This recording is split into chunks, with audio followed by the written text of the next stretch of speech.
In the gentle stillness of the body, long before you consciously feel anything, long before thought takes shape or awareness rises to the surface, a quiet world of chemical messages is already at work. These messages, known as hormones, drift through the bloodstream in soft, unhurried currents, moving from one place to another with the steady calm of a river that never sleeps. They do not shout or demand attention. They do not call out in urgency or force swift reactions. Instead, they act through subtle presence, through small changes in structure and timing, and through an elegance of chemistry that allows them to shape the body's rhythms in ways that are both intricate and serene. When you rest, they continue their quiet work, and when you move through your day, they remain as constant companions, maintaining balance and guiding countless processes without a single sound. To understand the chemistry of hormones, it helps to begin with this sense of quiet communication. The body as a vast landscape of cells, each one living its own small life, each one handling its own tasks from moment to moment. Yet none of these cells exists in isolation. None stands separate, or works independently, or moves through its tasks without receiving some gentle form of instruction. Hormones serve as these instructions, chemical signals that drift from endocrine glands into the bloodstream, finding their way to distant tissues with remarkable ease.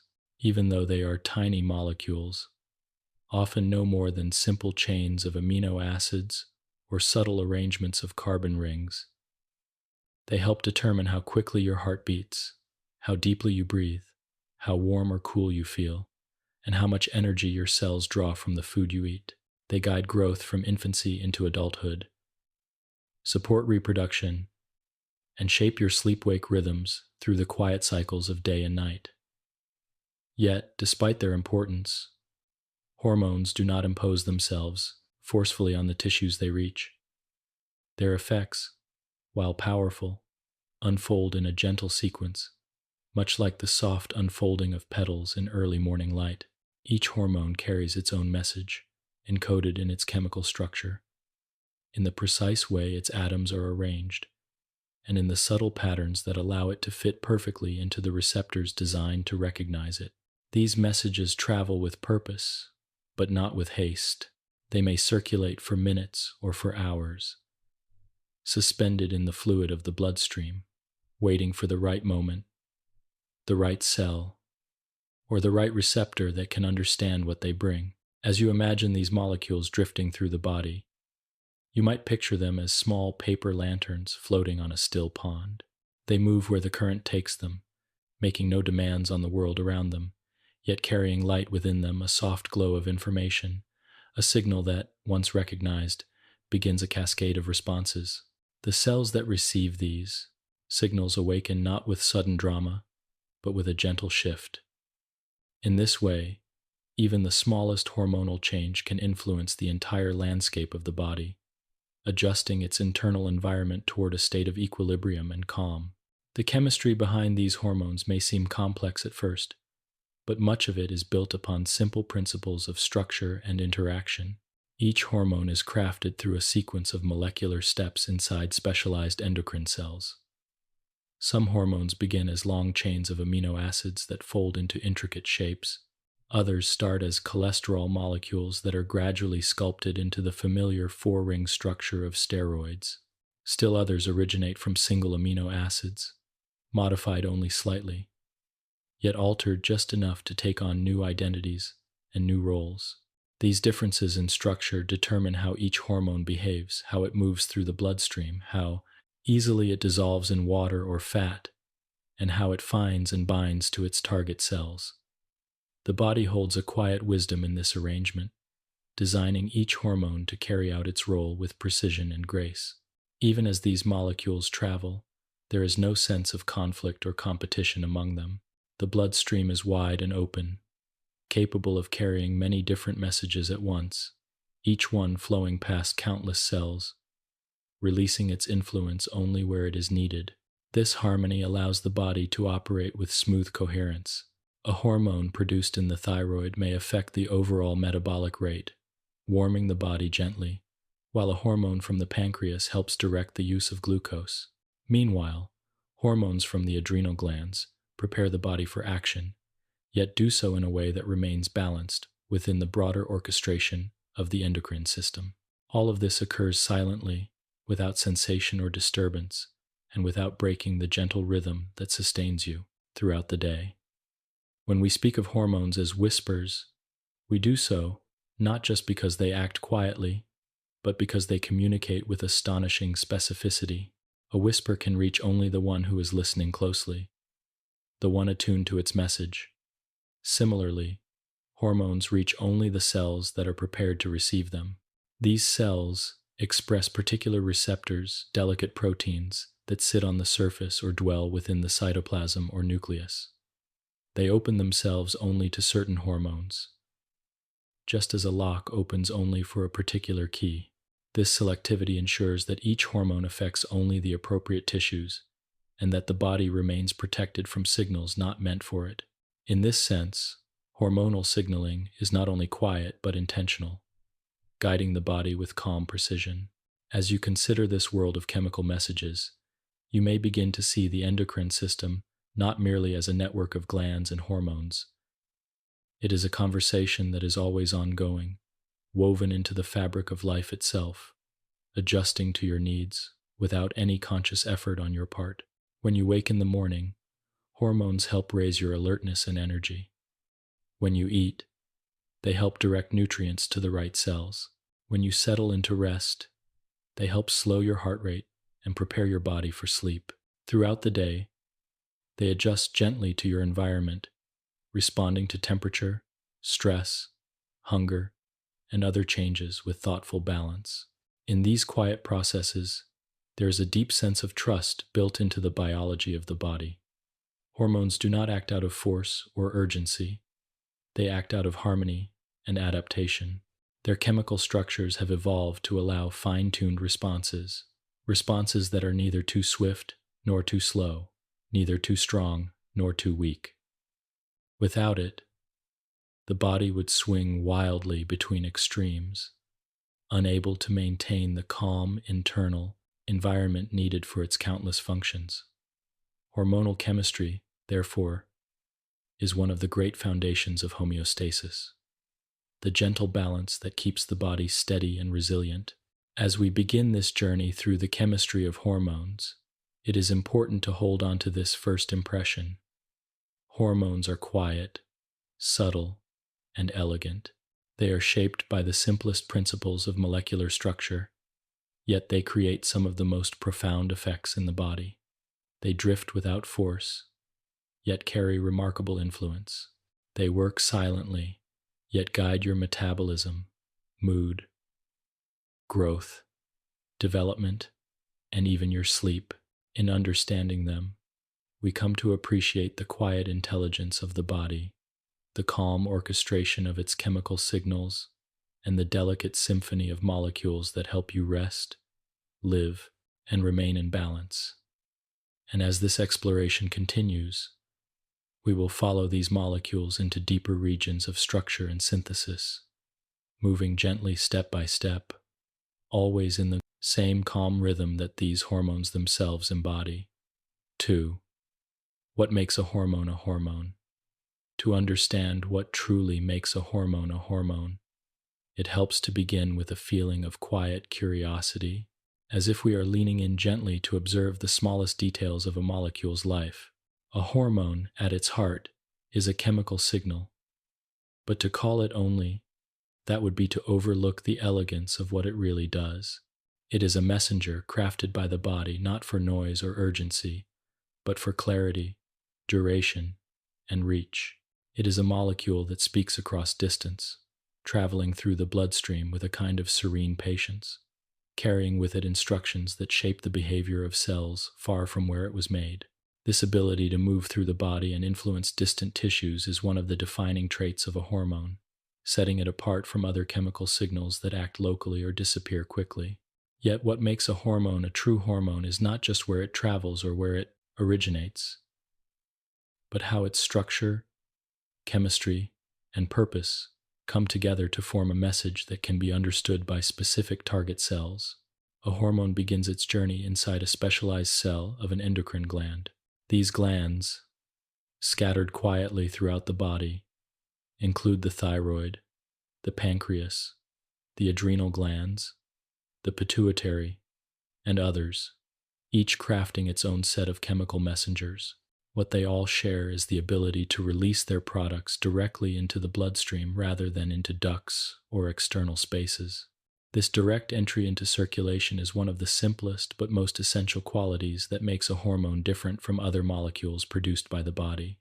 The bloodstream acts like a gentle river, carrying hormones to tissues both near and far, allowing a signal produced deep in the brain to reach the liver, or a signal produced in the abdomen to reach the muscles of the limbs.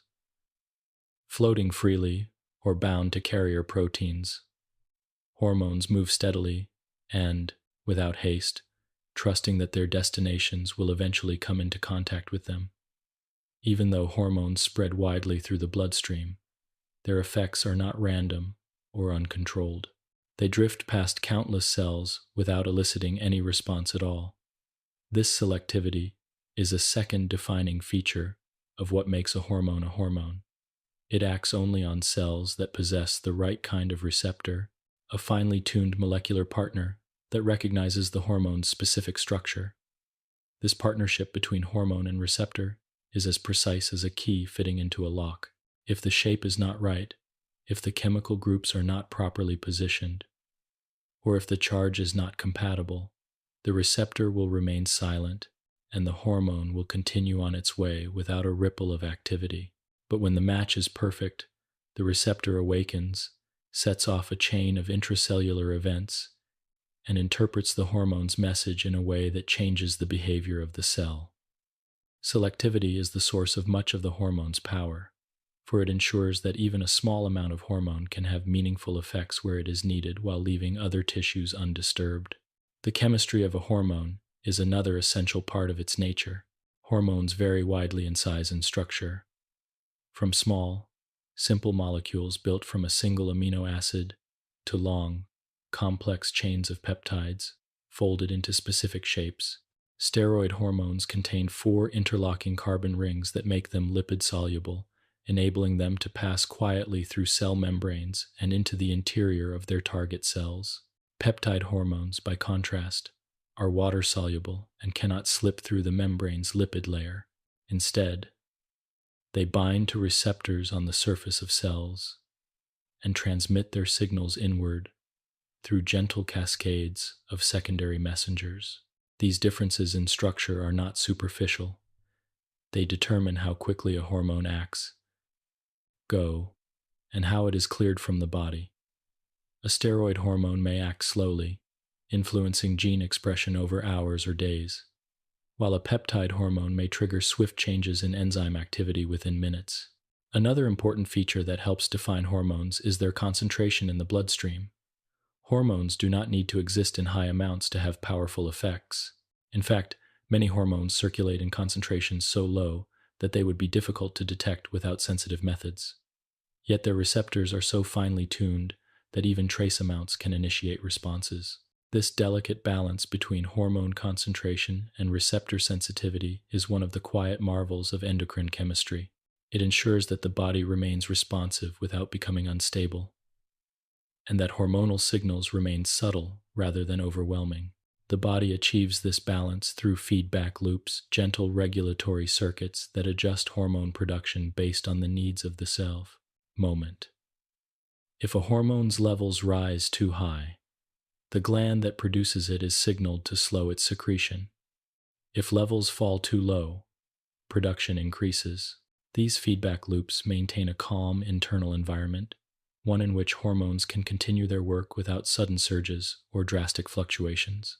To understand hormones even more deeply, it is helpful to consider how they differ from other signaling molecules produced by the body. Neurotransmitters, for example, act across synapses between neurons, producing quick, localized effects. They are released in tiny amounts and removed in an instant, making their actions short-lived. Autocrine and paracrine signals also act locally, influencing neighboring cells rather than traveling through the bloodstream. Hormones, in contrast, move through the whole body and often act more slowly. Their purpose is not to create immediate reactions, but to adjust ongoing processes gently and consistently. This slower, more sustained mode of communication is one of their defining characteristics and one of the ways they maintain long-term balance in the body. The way hormones originate also contributes to their identity. Some hormones are made from amino acids, others from proteins, and still others from lipids. But regardless of their starting materials, all hormones are produced through carefully regulated biosynthetic pathways. These pathways ensure that hormones are formed only when needed and in quantities that reflect the body's internal conditions. After being created, some hormones are stored in vesicles, waiting to be released in response to a trigger, while others diffuse out of the cell as soon as they are made. This controlled release adds another layer of precision to hormonal communication, ensuring that signals are sent at the right time and with the right intensity. As hormones travel, their effects are shaped not only by their structure but also by how long they remain in circulation. Some hormones are quickly broken down by enzymes or filtered out by the kidneys, causing their effects to be brief. Others persist longer, especially if they are bound to carrier proteins that shield them from rapid degradation. The duration of a hormone's presence in the bloodstream plays a major role in determining the pace of its effects and the degree to which it influences its target tissues. This gentle timing, where each hormone acts according to its own internal rhythm, creates a sense of continuity and calm in the body's responses. Another characteristic that defines hormones is their purpose. Hormones do not exist merely to signal. They exist to coordinate. They help synchronize distant tissues so that the body can function as a unified whole. They align the needs of the muscles with the availability of fuel, match the pace of metabolism with the time of day, and ensure that growth occurs gradually and steadily.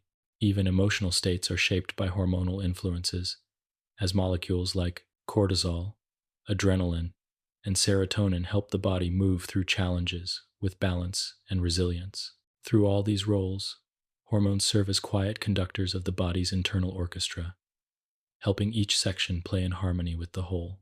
When we draw these qualities together, bloodstream travel, receptor specificity, structured chemistry, controlled release, regulated concentration, and long-range coordination, we begin to see the full picture of what makes a hormone a hormone. It is not any one characteristic alone, but the combination of all these traits that allows hormones to guide the body so gently and so effectively. They are messengers of balance, conveyors of subtlety, and guardians of internal stability. In understanding them, we begin to appreciate the profound calm built into the body's biochemistry, a calm that supports us through every moment of life, whether we are awake, resting, moving, or dreaming. 3. The three grand chemical families. When we begin to explore the chemistry of hormones more deeply, one of the most soothing and clarifying ways to approach this intricate world is to recognize that, despite all the variety of hormonal actions and effects in the body, nearly every hormone belongs to one of three elegant chemical families. These families, peptides, steroids, and amines, form the quiet structural foundation of endocrine signaling. Each family carries its own personality, shaped by its molecular composition, its solubility, its method of synthesis, and its manner of communicating with distant cells. Even though hormones differ widely in purpose, from guiding growth to balancing energy to shaping the rhythms of alertness and rest, the simplicity of these three families provides a calm framework that helps us understand how such molecules behave as they drift through the landscape of the body. If you imagine opening the body's biochemical library, these three families are like the major sections into which all volumes are arranged. Peptide hormones form the largest and most diverse collection, molecules that range from tiny chains, only a few amino acids long, to lengthy polypeptides, folded into intricate shapes. Steroid hormones, by contrast, are unified by a shared backbone of four interlocking carbon rings derived from cholesterol, giving them a strength and solidity that sets them apart. And amine hormones form the smallest group, crafted from individual amino acids and modified into compact, potent messengers that often act more quickly than their larger counterparts. These families are not merely categories of convenience. Their chemistry shapes everything about how the hormones move, how they bind, and how they influence the body. By understanding these families, we take a gentle step closer to seeing how the endocrine system maintains harmony through structure and form.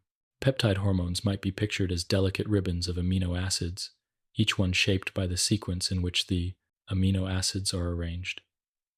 These ribbons can be short or long, coiled or folded, but in every case their function arises from the quiet precision of their structure.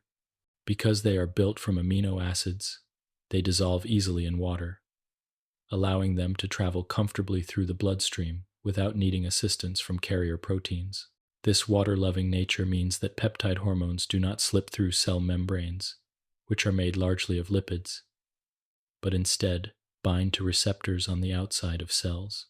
These receptors serve as the gateway through which the peptide's message is translated into internal activity, triggering cascades of enzymes and second messengers that ripple gently through the cell.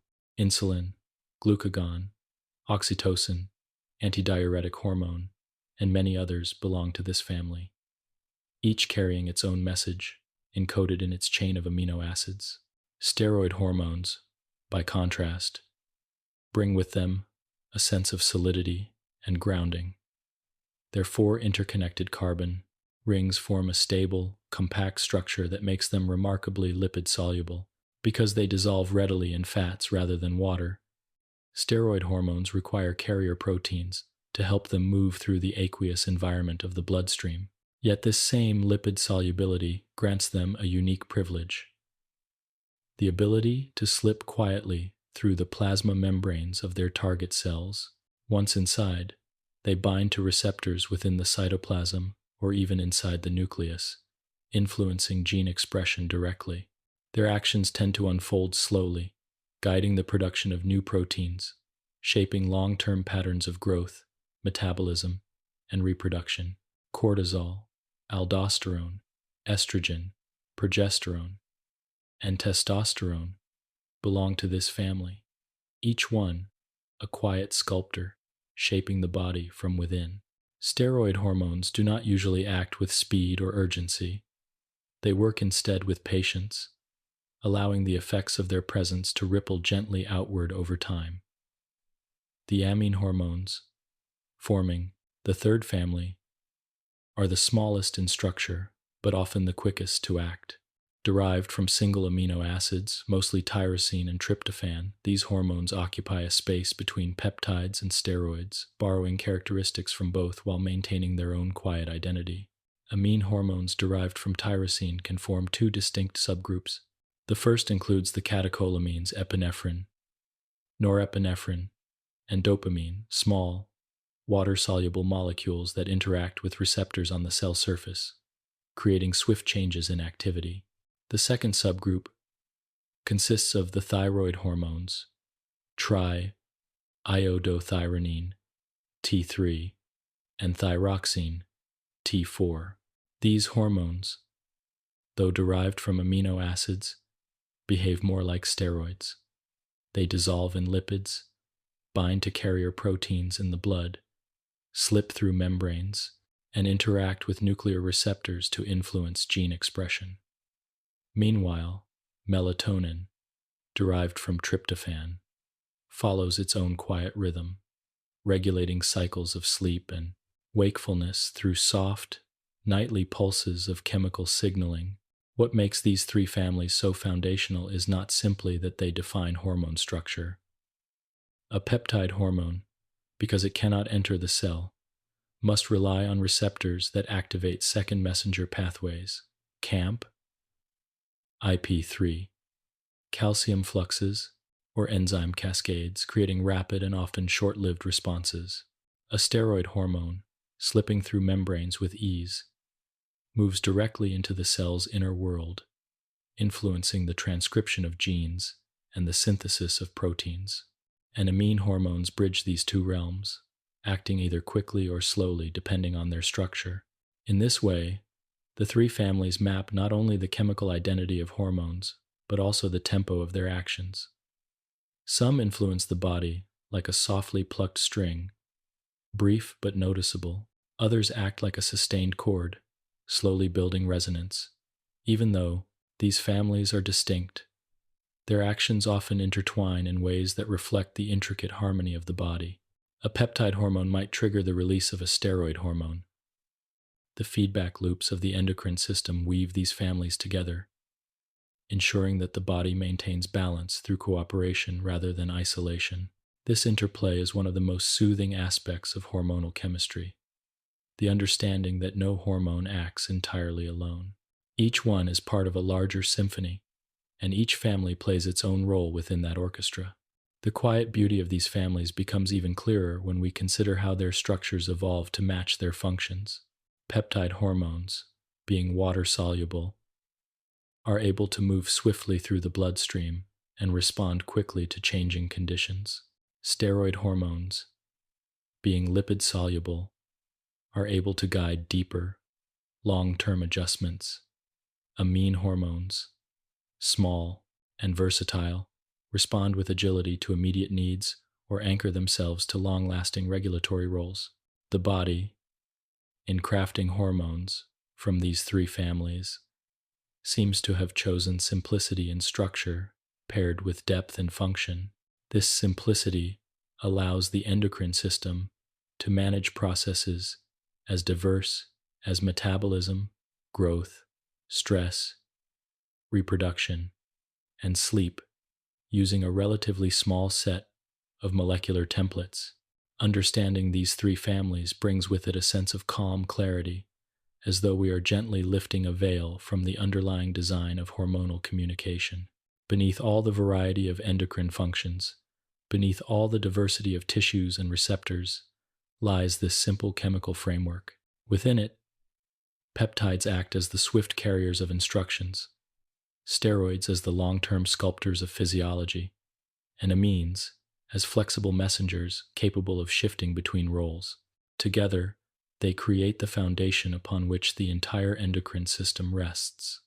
A foundation built not on complexity for its own sake, but on the quiet elegance of molecular design. As we move deeper into this exploration, this understanding becomes a comforting anchor. Hormones, though numerous, trace back to just these three families, and their structures tell us almost everything about how they behave. Watching these chemical families take form, peptides linking in chains, steroids taking shape from cholesterol, and amines emerging from single amino acids, feels almost like watching a slow, soothing dance of molecules assembling themselves for the purpose of gentle guidance. And in this dance, we begin to see that the quiet world of hormones is not overwhelming or opaque. It is orderly, elegant, and deeply calming, shaped by the simplest principles of chemistry to support the quiet continuity of life. 4. The architecture of peptide hormones. Peptide hormones form one of the most expansive and expressive families within the endocrine world, and understanding their architecture is much like observing the gentle craftsmanship of nature at work. These hormones are built from amino acids, the small organic building blocks that form the foundation of nearly every protein in the body. Yet, despite their modest size, these amino acids come together in a wide variety of forms, shaping hormones that may be tiny, barely a few residues long, or complex, folded chains that resemble delicate molecular sculptures. When we look at peptide hormones through a calm and attentive lens, what emerges is a picture of elegant design shapes, crafted not hastily or randomly, but with a kind of quiet precision that allows each molecule to carry its message faithfully across the body. A peptide hormone begins its existence as a sequence of amino acids linked together through peptide bonds. These bonds form as one amino acid connects to the next, creating a chain that can grow longer or remain quite short depending on the hormone's specific function. Some peptide hormones are only a handful of amino acids in length, and their small size allows them to move easily through the bloodstream and bind rapidly to receptors on the surfaces of their target cells. Others are composed of dozens or even hundreds of amino acids, giving rise to larger polypeptide structures that must fold into carefully arranged shapes to become active. This folding process is not random. It follows patterns dictated by the charges, sizes, and chemical properties of the amino acids, creating loops, coils, and gently curved surfaces that allow the hormone to fit precisely into the receptor meant for it. This shaping process is one of the most remarkable aspects of peptide hormone architecture. Even though the hormone itself is made of simple building blocks, the way those blocks interact determines how the hormone functions. A single change in the sequence of amino acids can alter the entire three-dimensional structure, just as a single misplaced stitch can change the way fabric drapes. Once the chain folds, bonds may form between distant parts of the sequence, stabilizing the hormone's shape. For example, disulfide bonds, firm connections between sulfur-containing amino acids, act like small molecular bridges, reinforcing the structure so that it can maintain its shape while traveling through the watery environment of the bloodstream. These stabilizing bonds ensure that the hormone remains intact until it reaches its destination, preserving the message encoded in its shape. Because peptide hormones are water-soluble, their architecture includes specific traits that help them interact comfortably with the bloodstream. Water-soluble molecules tend to have charged or polar groups on their surfaces, allowing them to float freely in plasma without the need for carrier proteins. This solubility also means that peptide hormones cannot slip through the lipid-rich membranes of cells. Instead, their role is to communicate from the outside. When a peptide hormone reaches its target cell, it binds to a receptor that extends from the cell membrane like a small antenna waiting for the right signal. The hormone's structure must complement the receptor's shape perfectly, and the binding between them is often described as a lock and key mechanism. But this comparison, while useful, misses the gentle subtlety of the real interaction. In truth, the hormone and receptor meet with a kind of molecular harmony, their surfaces matching not through force but through compatibility. Once bound, the receptor changes shape slightly, setting off a soft cascade of signals within the cell. These internal signals form part of the beauty of peptide hormone architecture. The hormone itself never enters the cell, yet its presence at the surface creates a ripple of biochemical activity inside. These ripples may involve second messengers such as cyclic AMP, calcium ions, or other signaling molecules that move through the cell's watery environment, carrying the message inward. The architecture of the peptide hormone determines the nature of these ripples, for the shape of the hormone dictates how the receptor responds, which in turn determines which pathway the cell activates. Some peptide hormones stimulate rapid changes in enzyme activity, allowing the body to adjust metabolism, blood pressure, or glucose levels in moments. Others initiate slower, more sustained shifts that help guide growth, reproduction, or long-term physiological patterns. In each case, the hormone acts as a gentle initiator, providing the first quiet nudge that leads to a cascade of coordinated responses. Another meaningful aspect of peptide hormone architecture lies in the process of their creation. Before a peptide hormone exists in its final form, it begins its life as a much larger precursor molecule known as a pre-prohormone. This precursor contains signal peptides that guide it into the appropriate cellular compartments for modification. Endoplasmic reticulum. The signal peptide is removed, and the molecule becomes a prohormone. Further shaping occurs as the prohormone moves through the Golgi apparatus, where enzymes trim, fold, and refine it. Only after this sequence of gentle sculpting does the hormone emerge in its active form, ready to be stored in vesicles until the body calls for its release. This multi-step process adds an additional layer of precision, ensuring that the hormone's architecture is crafted carefully and that the final molecule holds the exact shape needed to carry out its purpose. The storage of peptide hormones in vesicles is another feature that reflects their architectural nature. Because they are water-soluble and cannot pass freely through membranes, they must be released through exocytosis, a process in which the vesicle fuses with the cell membrane and spills its contents into the bloodstream. This release is usually triggered by a signal, perhaps another hormone, a change in ion, concentration, or a neural message. The architecture of the peptide hormone ensures that once it reaches the bloodstream, it remains stable enough to reach its target but transient enough to be broken down when its purpose is complete. Enzymes in the blood and kidneys eventually degrade peptide hormones, terminating their signals in a quiet, controlled manner. Peptide hormones also display an architectural diversity that reflects their roles throughout the body. Some, like insulin, contain two chains linked by disulfide bonds, forming a structure that is both stable and flexible. Others, like oxytocin and vasopressin, are tiny, only 9 amino acids long, yet their compact form allows them to act swiftly and specifically. Still others, such as growth hormone, include over 100 amino acids and must fold into a complex shape to function properly. Despite these differences, all peptide hormones share a common theme. Their architecture determines their identity. Folding, bonding, and surface properties all work together to form a molecule capable of precise communication.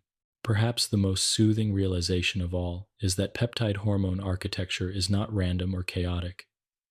It is the result of slow, deliberate biological processes that shape each molecule with care. These hormones are crafted quietly inside the cell, guided by the chemistry of amino acids and the gentle folding of polypeptide chains. Their shapes carry meaning, and their journeys through the bloodstream reflect a deeper biological wisdom. When we look closely at their architecture, we find a world of calm, precise design molecules shaped for connection, for guidance, and for harmony within the body's ever-changing internal environment. 5. The making of peptide hormones inside the cell. The creation of a peptide hormone is a gentle, stepwise process that unfolds quietly within the depths of an endocrine cell. It is not rushed or abrupt, but slow and deliberate, shaped by the natural rhythm of the cell's machinery. To understand how peptide hormones come into being is to observe a beautiful choreography of molecular events, each one flowing smoothly into the next, leading from a simple genetic instruction to a carefully folded, fully functional messenger. Just as a soft breeze begins with a subtle shift in air, a peptide hormone begins with a whisper inside the cell's nucleus, where a stretch of DNA holds the code for its exact sequence of amino acids. The story of how that code becomes a finished hormone reveals not only the technical elegance of biology, but also the calm, ordered intelligence that underlies the endocrine system. The first step in making a peptide hormone begins with transcription, a process in which the cell reads the genetic sequence encoded in DNA and transcribes it into a messenger RNA. This mRNA acts as a portable blueprint, carrying the instructions for the hormone out of the nucleus and into the cytoplasm. Inside the nucleus, transcription is quiet and meticulous. Enzymes unwind just a small portion of the DNA, exposing the gene that encodes the hormone. The cell does not open the entire chromosome or disturb unnecessary regions. It selects only the precise stretch needed for this moment and gently copies it. The resulting mRNA strand is like a delicate ribbon of information, perfectly arranged so that each 3-nucleotide codon corresponds to a specific amino acid. After transcription, the mRNA travels through the nuclear pore and enters the cytoplasm, where ribosomes, tiny molecular machines, wait to begin translation. Translation is the phase in which the mRNA blueprint becomes a chain of amino acids, and it marks the true beginning of the peptide hormone's physical existence. But even here, the process is not abrupt. The ribosome moves along the mRNA slowly and steadily, adding 1 amino acid at a time to the growing chain. Each amino acid is brought into place by transfer RNA molecules, which match their anticodons with the codons on the mRNA, ensuring that the sequence is accurate. This process continues uninterrupted until the entire chain is complete. Yet what emerges from the ribosome at this stage is not the final form of the hormone, but a larger, unfinished molecule known as a pre-prohormone. This name reflects its early stage in development. Pre indicates that it contains a signal peptide, a short sequence of amino acids that directs it to the correct cellular location, while pro suggests that it is still inactive and requires further modification. The signal peptide serves as a kind of molecular address tag. As soon as the growing chain begins to emerge from the ribosome, the signal sequence is recognized by a particle in the cytoplasm that guides the ribosome to the rough endoplasmic reticulum. The ribosome attaches to the membrane, allowing the preprohormone to be threaded gently into the interior of the endoplasmic reticulum as it is being synthesized. Once inside the endoplasmic reticulum, the preprohormone undergoes the first steps of its transformation. The signal peptide is removed, leaving behind a prohormone that is closer to its final structure but still not yet active. Enzymes within the endoplasmic reticulum begin folding the molecule, guiding it into the shape it must adopt to function properly. This folding process is essential because the three-dimensional structure of a peptide hormone determines its ability to bind to its receptor. With quiet precision, molecular chaperones ensure that the chain folds correctly. Some hormones require the formation of disulfide bridges, strong, covalent bonds between sulfur-containing amino acids that help stabilize their shape. Others rely on hydrogen bonds or subtle interactions between amino acid side chains. After this initial folding, the prohormone is transported to the Golgi apparatus, a structure often described as the cell's packaging and processing center. Here, the prohormone undergoes more targeted modifications. Enzymes remove additional peptide segments, refine the molecule's shape, and prepare it for storage or release. These modifications are not random. They reflect the specific needs of each hormone. For example, insulin is first produced as a long chain that must be cut precisely into two shorter chains connected by disulfide bridges. Only after these cuts are made does insulin achieve its active form. Other peptide hormones undergo different types of modification, such as glycosylation, in which small carbohydrate groups are added to the molecule to help stabilize it or direct it toward particular pathways. As the prohormone is gradually shaped into its final form, it is packaged into small secretory vesicles, tiny membrane-bound compartments that store the hormone until the body needs it. The vesicles form quietly within the Golgi apparatus, enclosing the hormone in a protective environment. They drift gently through the cytoplasm, guided by the cell's cytoskeletal network, until they settle near the cell membrane. Inside the vesicles, conditions are carefully regulated. Some vesicles contain enzymes that complete the final steps of processing, ensuring that the hormone reaches full activity only when it is ready for release. Other vesicles remain dormant, holding their contents in reserve until a specific signal arrives. The release of peptide hormones is a beautifully controlled event. The vesicles do not empty their contents unless the cell receives a precise signal, often a rise in intracellular calcium triggered by another hormone, a neural input, or a change in the body's internal environment. When the signal reaches the vesicle membrane fuses gently with the cell's outer membrane, creating an opening through which the hormone can flow into the bloodstream. This process, known as exocytosis, is smooth and efficient. The hormone is released in small bursts or steady pulses, depending on what the body requires at that moment.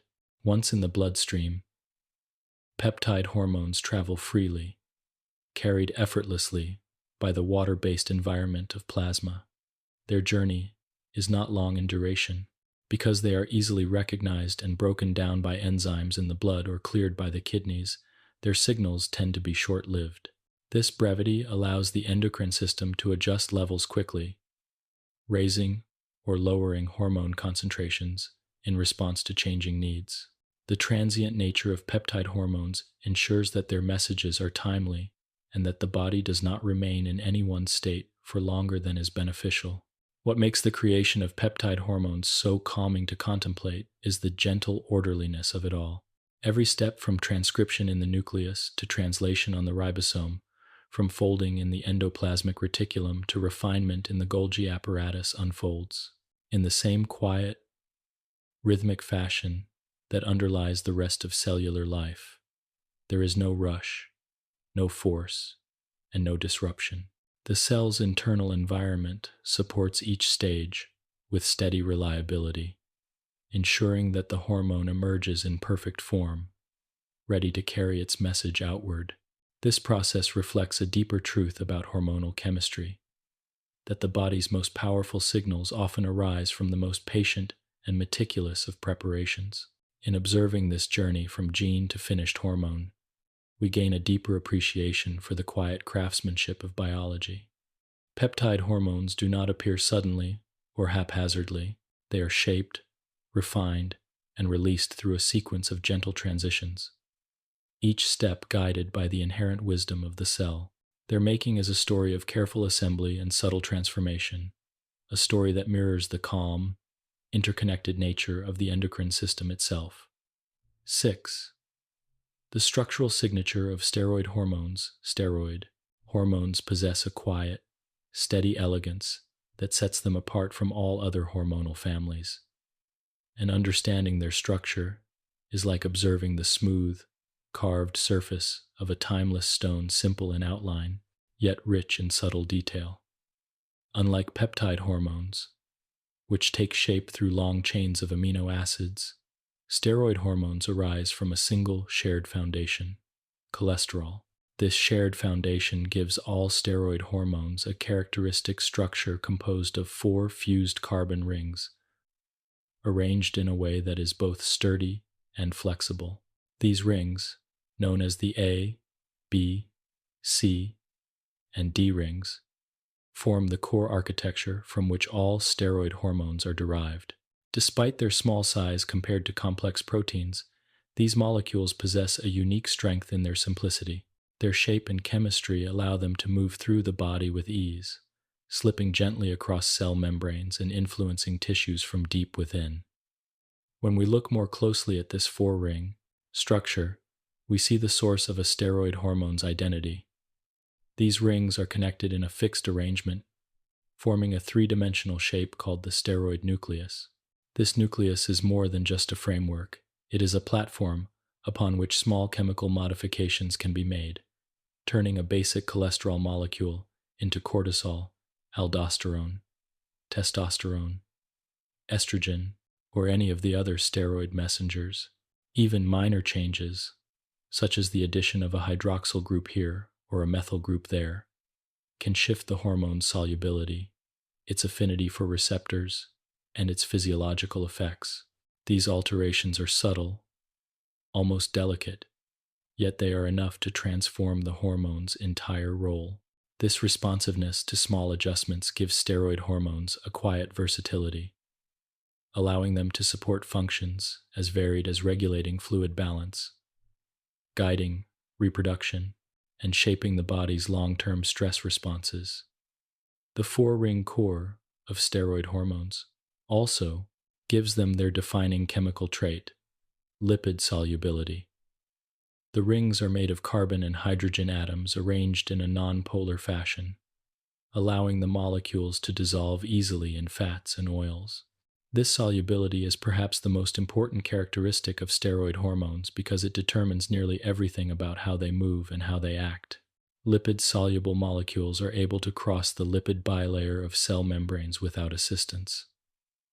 Instead, they drift quietly through the outer layer of the cell, moving into the cytoplasmic space and even entering the nucleus. This direct access to the cell's interior grants steroid hormones a distinctive mode of action that is slower and more sustained than that of peptide hormones.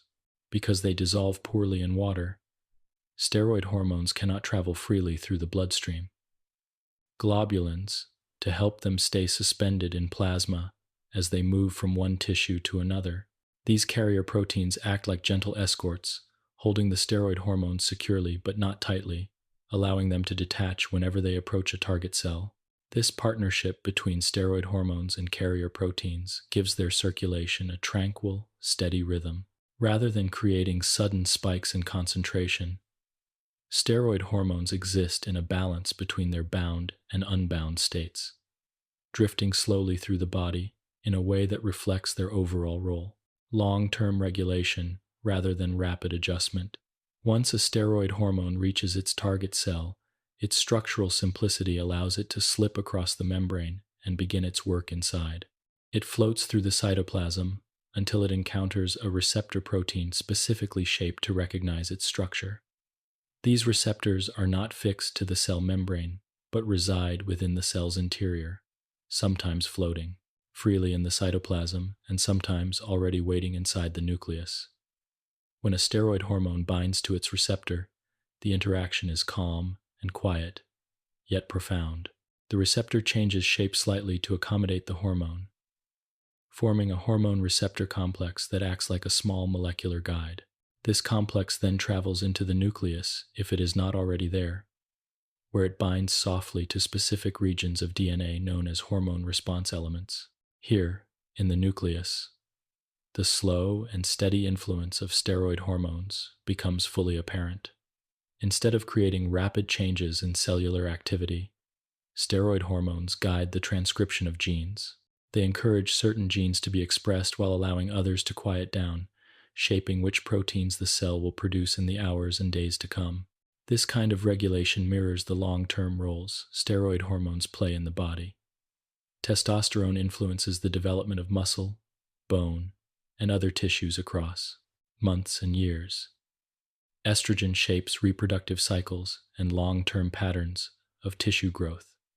Cortisol adjusts the body's metabolism and response to stress in ways that ripple outward over time. These actions do not require speed, they require persistence, and their foundation lies in the ability of steroid hormones to enter the nucleus and oversee the careful transcription of genetic information. The structural signature of steroid hormones also dictates how they are synthesized. Because cholesterol lies at the base of all steroid hormone structures, cells must have access to cholesterol in sufficient quantities to maintain hormone production. This cholesterol is drawn into specialized endocrine cells, particularly in the adrenal cortex, ovaries, testes, and placenta. Once inside, cholesterol is transported to the mitochondria, where the first and most significant step of steroid synthesis takes place. This step involves the cleavage of cholesterol's side chain, forming a molecule known as pregnenolone. From this precursor, the cell can gently shape the steroid hormone it needs by adding or removing functional groups. Enzymes smooth and refine the structure, moving pregnenolone through pathways that eventually produce cortisol, aldosterone, estrogen, progesterone, or testosterone. Each pathway reflects a different series of subtle chemical touches, like soft strokes on a sculptor's clay. Another important trait shaped by their structure is the way steroid hormones are stored, or rather, the way they are not stored. Unlike peptide hormones, which are kept in vesicles inside the cell until needed, steroid hormones diffuse out of the endocrine cell as soon as they are synthesized. Their lipid-soluble nature prevents them from being packaged into watery vesicles, so they simply slip through the cell membrane and enter the bloodstream at the very moment they are created. This characteristic makes steroid hormone release a reflection of synthesis. The body calls for more. Synthesis increases. When it needs less, synthesis decreases. This direct link between production and release gives steroid hormones a steady influence, shaped by the slow adjustments of enzymatic activity rather than by sudden bursts. The structural signature of steroid hormones also determines how they are broken down. After these hormones have carried out their purpose, the liver gently modifies them, making them more water-soluble so that they can be excreted through the kidneys.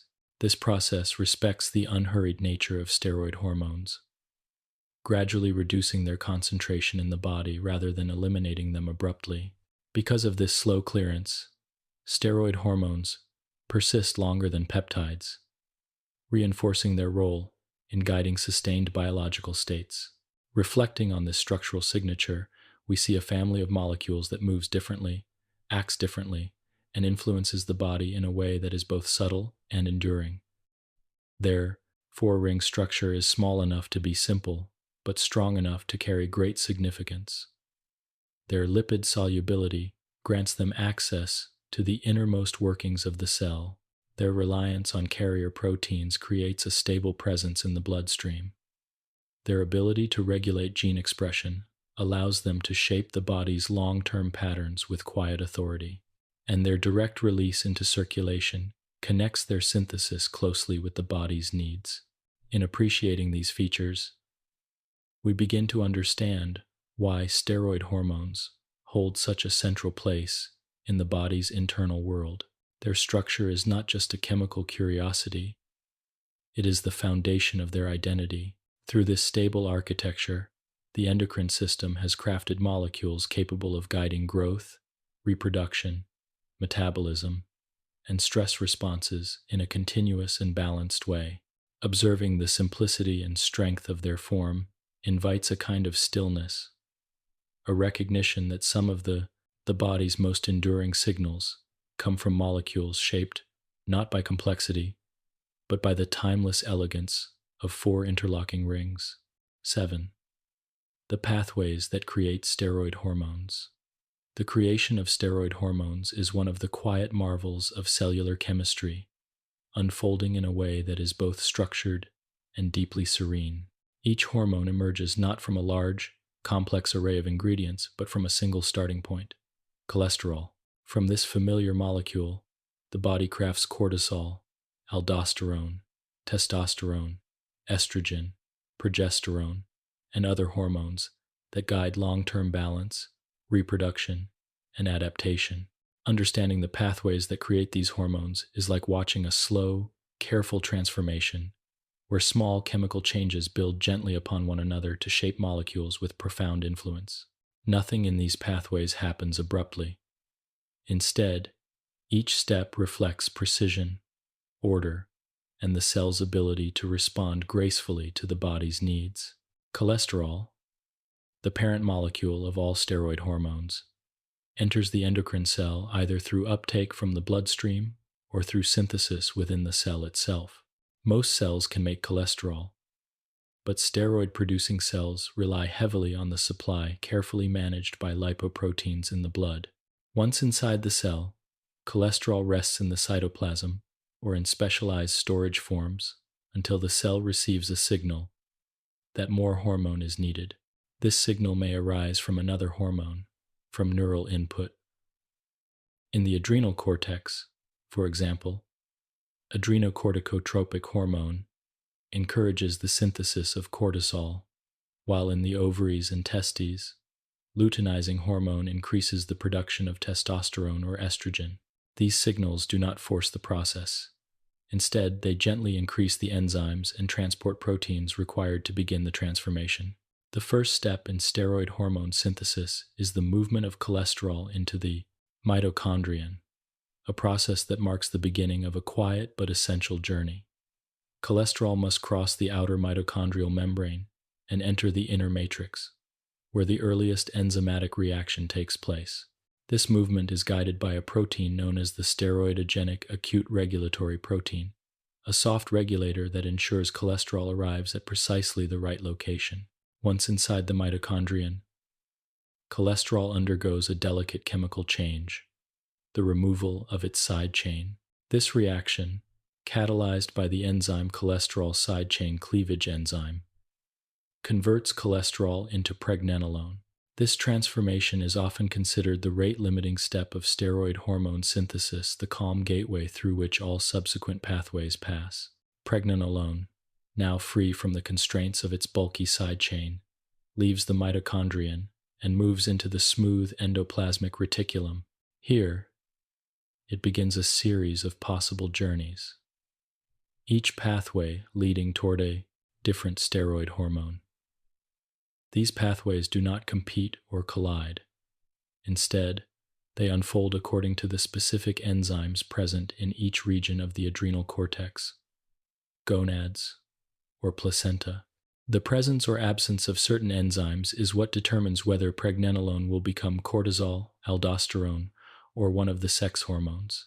This selectivity is one of the quietly intelligent features of endocrine chemistry, ensuring that each tissue produces only the hormones suited to its role. In the zona glomerulosa of the adrenal cortex, pregnenolone enters the pathway that will lead to aldosterone, a hormone that guides fluid balance and blood pressure. This pathway begins with pregnenolone's conversion into progesterone, followed by a sequence of gentle enzymatic reactions that add hydroxyl groups and shift molecular structures. These changes eventually produce corticosterone, which takes one more step to become aldosterone. Each shift is subtle, small additions or rearrangements of atoms that gradually turn a simple precursor into a hormone capable of influencing water and salt levels throughout the body. The calm pace of these modifications mirrors the steady nature of aldosterone's actions, which guide long-term equilibrium rather than immediate responses. In the zona fasciculata, another region of the adrenal cortex, pregnenolone enters the pathway for cortisol synthesis. Here, the molecule is shepherded through several hydroxylation reactions, each adding an oxygen-containing group that changes the hormone's shape and solubility. The enzyme 1,7-alpha-hydroxylase introduces a modification that distinguishes the cortisol pathway from the aldosterone pathway, marking a gentle divergence in their molecular journeys. As pregnenolone moves through these steps, it transforms into 17-hydroxypregnenolone, then 17-hydroxyprogesterone, and finally into cortisol. These transitions guide the hormone toward its role in managing metabolism, stress responses, body's capacity to adapt to change. The process is smooth and flowing, reflecting cortisol's role in orchestrating long-term physiological balance. Meanwhile, in the gonads, pregnenolone takes a different path, guided by enzymes that convert it into the sex hormones. In the testes, for example, pregnenolone is transformed through a series of reactions that remove carbon atoms and adjust double bonds, gradually shaping testosterone. These changes give the hormone its characteristic structure, allowing it to support the development of secondary sexual characteristics and influence muscle, bone, and reproductive tissues. In the ovaries, pregnenolone follows a similar but distinct pathway, guided ultimately toward the production of estrogen and progesterone. The pathway to estrogen involves an elegant aromatization step in which one of the rings of the steroid nucleus changes shape to form the aromatic ring that defines the estrogen family. This transformation, though chemically subtle, has profound effects on how the hormone interacts with receptors and influences the body. One of the most soothing qualities of steroid hormone synthesis is its reliance on gradual transformation. The steps involved are not dramatic breaks, but gentle refinements. A hydroxyl group appears here, a side chain is removed there, a ring is shifted, or an enzyme nudges the molecule into a slightly altered orientation.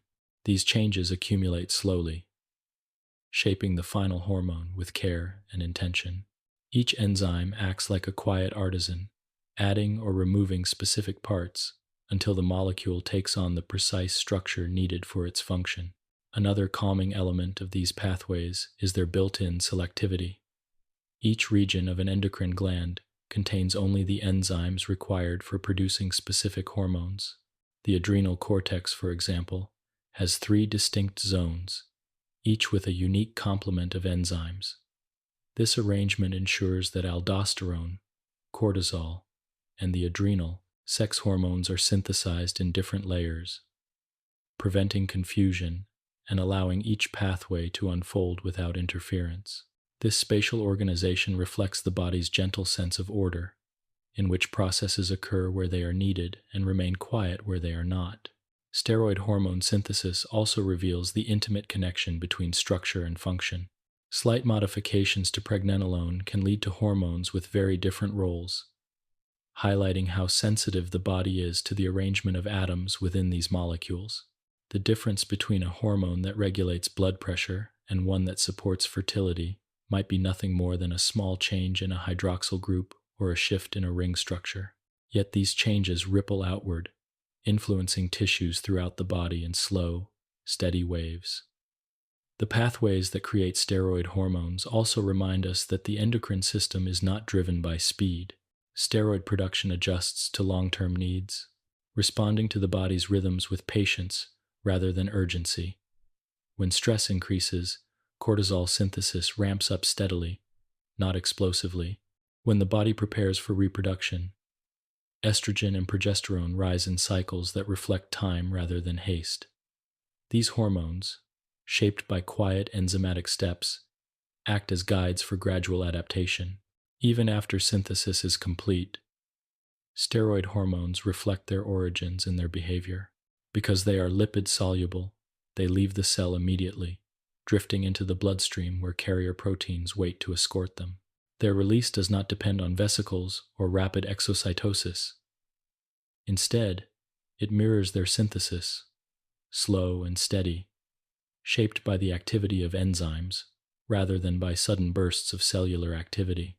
This direct relationship between production and release adds to the tranquility of steroid signaling.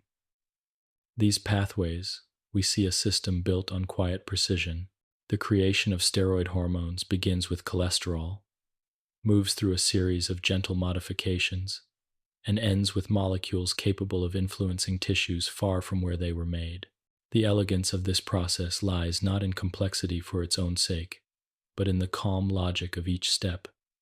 Every enzyme plays its part, every pathway unfolds in its proper place, and every steroid hormone emerges with a structure perfectly suited to its purpose. Through this slow, deliberate chemistry, the body maintains balance, regulates long-term functions, and adapts gracefully to life's changing demands. 8. The small but powerful amine hormones. Amine hormones occupy a quiet but fascinating corner of the endocrine world, standing apart from the larger peptide hormones and the sturdier steroid hormones in a way that feels almost delicate.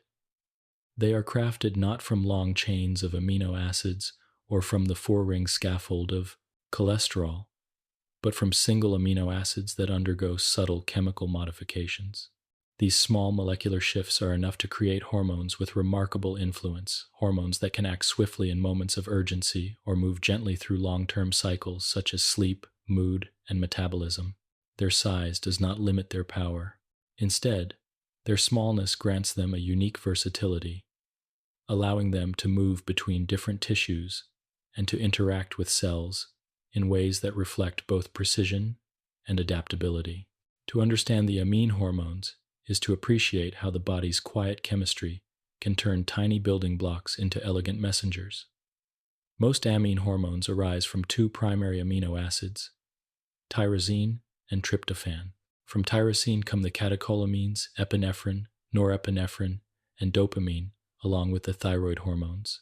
From tryptophan comes melatonin, the hormone that drifts through the bloodstream under the shelter of night to ease the transition into rest.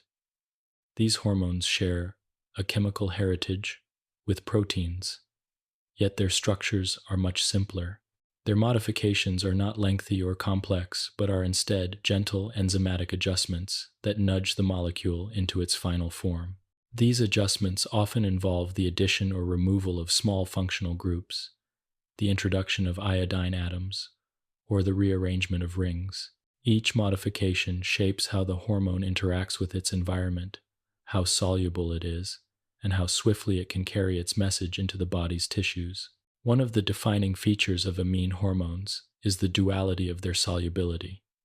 Some amines, like epinephrine and norepinephrine, dissolve well in water.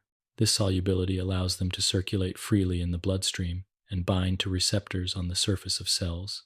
Their actions tend to be swift, occurring within seconds or minutes, and their effects can be felt throughout the body with a gentle yet noticeable immediacy.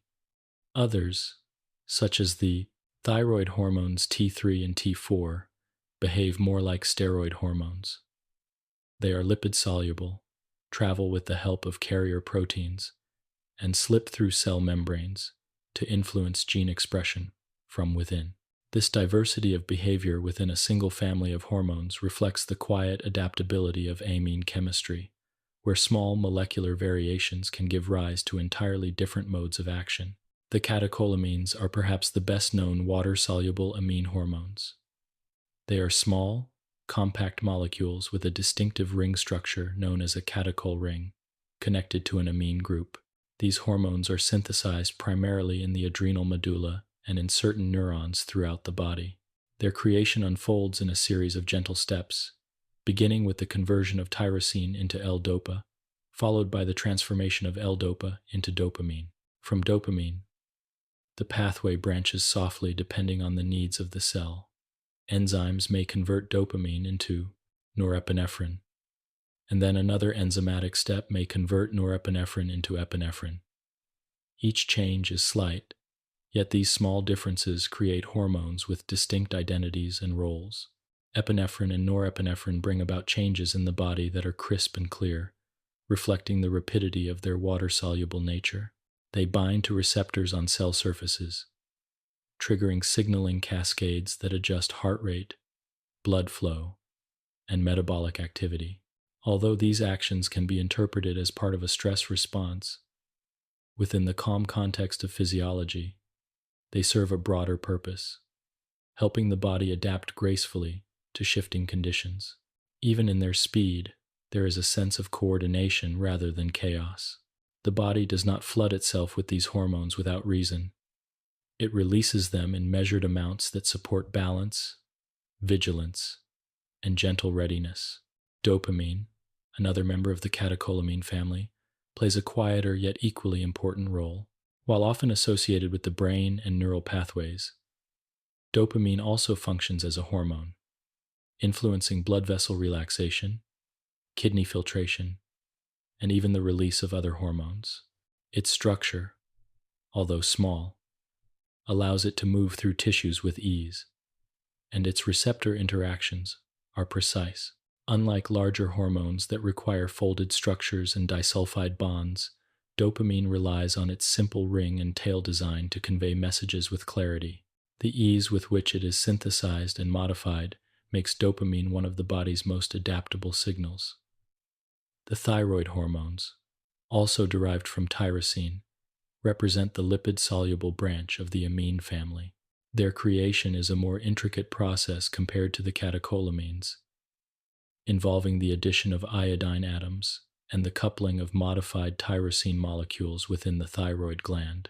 These hormones, T3 and T4, carry iodine in their structures, a unique characteristic not found in most biological molecules. This iodine lends them a weight and stability that allows them to circulate for long periods when bound to carrier proteins. Thyroid hormones slip through cell membranes and bind to nuclear receptors, influencing the transcription of genes that regulate metabolism, growth, and energy use. Their effects are slow and steady, unfolding over hours or days, as though they are gently guiding the long-term rhythm of the body rather than responding to immediate needs. Melatonin, the primary hormone derived from tryptophan, moves at an even more tranquil pace. Its synthesis begins with tryptophan's conversion into serotonin, which is then modified in the pineal gland as daylight fades. As darkness settles, the pineal gland increases melatonin production, releasing it into the bloodstream where it drifts through tissues and gently signals the body that it is time to rest. The structure of melatonin is small and aromatic, shaped in a way that allows it to dissolve in both water and lipids. This versatility lets it cross cell membranes, travel through different bodily compartments, and reach receptors in the brain and beyond. Unlike the catecholamines that energize the body, melatonin eases it into a calm, restful state, demonstrating the flexibility of amine chemistry in supporting both action and tranquility. What makes amine hormones especially compelling is the way their small structures allow for fast synthesis and equally fast degradation. Catecholamines, for instance, are broken down quickly by enzymes such as monoamine oxidase and catechol O-methyltransferase. This rapid clearance ensures that their signals are brief and that the body does not remain in a heightened state longer than necessary. Thyroid hormones, due to their lipid solubility in carrier proteins, are broken down much more slowly. Melatonin, with its balanced solubility, falls somewhere in between, rising and falling in predictable cycles that reflect the natural rhythm of light and darkness. Despite their differences, all amine hormones share a theme: their ability to translate small structural features into meaningful signals. A slight change in a functional group, a single added iodine atom, or a shift in the position of an aromatic ring can transform a molecule's entire identity. This sensitivity to structure gives the body the ability to fine-tune its signaling pathways with remarkable precision. It allows for hormones that act quickly and hormones that act slowly, hormones that energize and hormones that calm, hormones that operate on the surface of cells and hormones that enter the nucleus.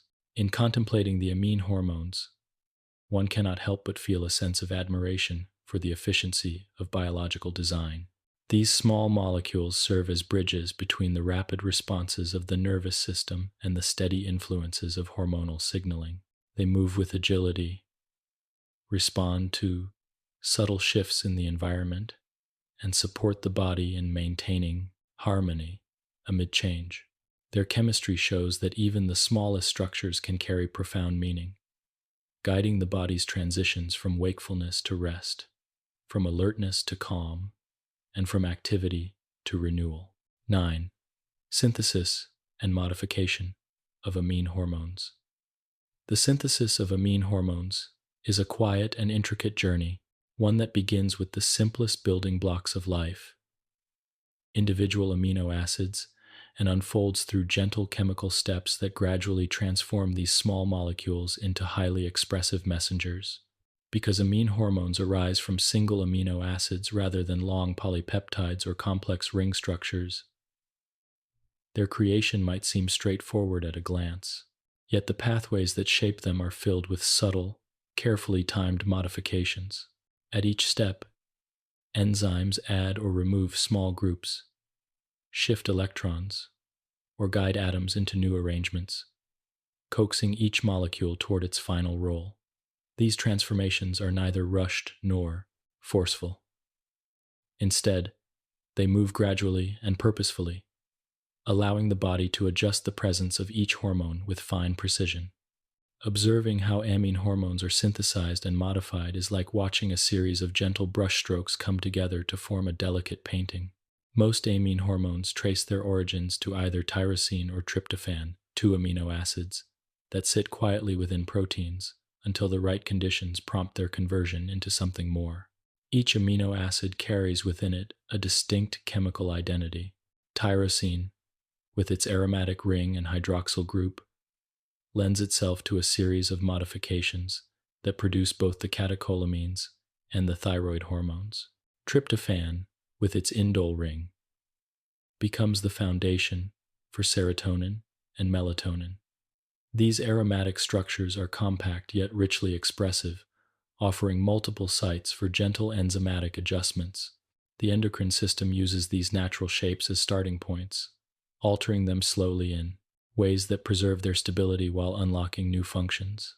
The pathway that creates catecholamines begins when tyrosine undergoes its first transformation, a quiet hydroxylation reaction catalyzed by the enzyme tyrosine hydroxylase. This step introduces an additional hydroxyl group to the aromatic ring, converting tyrosine into L-DOPA. This single change may seem small, yet it represents a decisive shift, opening the molecule to further modification. From L-DOPA, the next step occurs through a decarboxylation reaction, in which a carboxyl group is removed, forming dopamine. This transformation is quick and smooth, producing a hormone that plays roles in both the nervous and endocrine systems. Dopamine can act alone, influencing blood flow and kidney function, or it can serve as the precursor to the other catecholamines.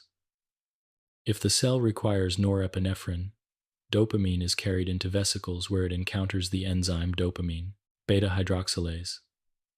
This enzyme adds a hydroxyl group to the beta carbon of the molecule, giving rise to norepinephrine. The change is subtle, but the resulting hormone takes on a new set of responsibilities, helping guide blood pressure, vascular tone, and certain aspects of alertness. Still, the pathway does not end here. In the adrenal medulla, norepinephrine may be further transformed into epinephrine through the addition of a methyl group to its amine. This small methylation step, carried out by the enzyme phenylethanolamine N-methyltransferase, changes the molecule's solubility and receptor interactions, allowing epinephrine to act with a broader reach and a slightly different tone. Even though catecholamines are often associated with rapid responses, their synthesis unfolds quietly through these small, incremental steps that reflect a deep sense of chemical precision. The creation of thyroid hormones from tyrosine follows a different path, one that is slower and more deliberate, extending across the interior of the thyroid gland. Here, tyrosine residues are incorporated into a large protein called thyroglobulin, which serves as a scaffold for hormone synthesis. These tyrosines rest within the structure of the protein until the gland begins to activate them. The first modification involves iodination, the addition of iodine atoms to the aromatic ring of tyrosine. This iodination occurs in two phases, first producing monoiodotyrosine, then diiodotyrosine, each step adding a new layer of chemical richness. These iodinated tyrosines do not yet function as hormones. They wait calmly within the protein until the thyroid gland links them together through a coupling reaction. When two iodinated residues join one monoiodotyrosine and one diiodotyrosine, or two diiodyrosines, the thyroid hormones T3 and T4 emerge.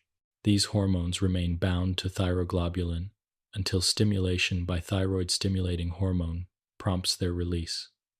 At this point, the protein is taken into the cell and broken down, freeing T3 and T4. Their structures, enriched with iodine, grant them a stability and lipid solubility that sets them apart from other amine hormones. They drift into the bloodstream, bind to carrier proteins, and move slowly toward their target cells. The synthesis of thyroid hormones reflects the unhurried pace of the functions they regulate: metabolism, growth, and long-term energy balance. The very process that creates them mirrors their purpose, unfolding over minutes and hours rather than seconds. The synthesis of melatonin, which arises from tryptophan, follows a more rhythmic path, one tied to the natural cycle of day and night. The first step is the conversion of tryptophan into serotonin, a molecule involved in mood, digestion, and many other functions. As daylight fades, the pineal gland begins the gentle transformation of serotonin into melatonin. This process requires acetylation and methylation, two steps that soften serotonin's energetic profile and reshape it into a hormone associated with calmness, darkness, and rest. Through these modifications, the molecule's properties shift. It becomes slightly more lipid-soluble, slightly more able to drift through membranes, and more suited to guiding the body towards sleep. These changes happen quietly as evening deepens, with melatonin levels rising in a slow, natural wave that helps the body relax into the rhythms of night. What ties all these pathways together is the subtlety of their enzymatic changes. Unlike steroid hormones, which undergo large structural shifts, or peptide hormones, which are assembled from long chains, amine hormones rely on small touches: an added hydroxyl, a removed carboxyl, a methyl group, a pair of iodine atoms. These gentle modifications allow the body to adjust amine hormone synthesis with remarkable precision. When the need for catecholamines increases, the enzymes responsible for hydroxylation and methylation become more active. When the body requires more thyroid hormones, iodine uptake increases and coupling reactions proceed more efficiently. When night falls, the enzymes in the pineal gland awaken, nudging serotonin toward melatonin. Because amine hormones are small, they can be created and modified rapidly when needed. Their synthesis does not require lengthy transcription or complex folding. Instead, it depends on the availability of amino acids and the activity of specific enzymes. This makes amine hormones particularly responsive to environmental cues: light, Stress, temperature, nutrients, and even emotional states can influence how quickly or slowly they are made. Their ability to shift quickly between forms gives the body a flexible, adaptive signaling system, one that bridges the rapid precision of neural communication with the broader, more sustained influence of endocrine signaling. Yet, despite their responsiveness, the pathways of amine hormone synthesis remain calm and orderly. Each step waits for the correct conditions. Each enzyme reacts only when needed. Each molecule moves from one stage to the next in a slow, graceful sequence that mirrors the body's desire for balance. The transformations are small but meaningful, each one contributing to the final identity of a hormone that will drift calmly through the bloodstream or act swiftly upon arrival at its target. In observing this quiet chemistry, we come to appreciate the elegance of the amine hormones. They are small but powerful, simple but expressive, adaptable yet deeply rooted in structure. Their synthesis and modification reveal a world of biochemical artistry in which even the tiniest molecules carry messages that guide mood, metabolism, energy, and rest. And through their subtle transformations, they help maintain the body's gentle equilibrium, ensuring that each cycle, day and night, activity and rest, alertness and calm, flows with natural ease. 10. Solubility as destiny. Water-loving versus lipid-loving hormones. The way a hormone moves through the body, the way it communicates, and even the way it is broken down, all trace back to a single, quiet characteristic: its solubility. Whether a hormone dissolves easily in water or slips effortlessly into lipids is not a small detail but a defining trait that shapes its entire life cycle. Solubility is a kind of destiny for hormones, determining how they travel through the bloodstream, how they interact with cell membranes, how quickly they act, and how long their effects endure. All the complexity of endocrine signaling, its rhythms, its boundaries, its patterns can be understood more deeply by beginning with this gentle but powerful distinction between water-loving and lipid-loving molecules. Every hormone belongs to one of these two broad categories. Water-soluble hormones, such as peptide hormones and the catecholamines, dissolve easily in the fluid of the bloodstream. Their chemistry favors contact with water, allowing them to travel unassisted, floating freely in the plasma like tiny droplets carried along by a quiet current. These hormones tend to interact with receptors located on the outside surfaces of cells because their solubility prevents them from crossing the lipid-rich cell membrane. They move quickly, often triggering responses within seconds or minutes, and their presence in the bloodstream shifts rapidly as they are broken down or cleared by the kidneys. This swift pattern of action and disappearance suits their roles beautifully. Water-soluble hormones are often the body's rapid messengers, guiding immediate adjustments in metabolism, blood pressure, digestion, and other processes that benefit from fast communication. Lipid-soluble hormones, such as steroid hormones and the thyroid hormones, behave very differently. Their structures repel water and dissolve instead in fats and oils. Their solubility gives them the remarkable ability to pass directly through cell membranes, slipping through the lipid bilayer without resistance.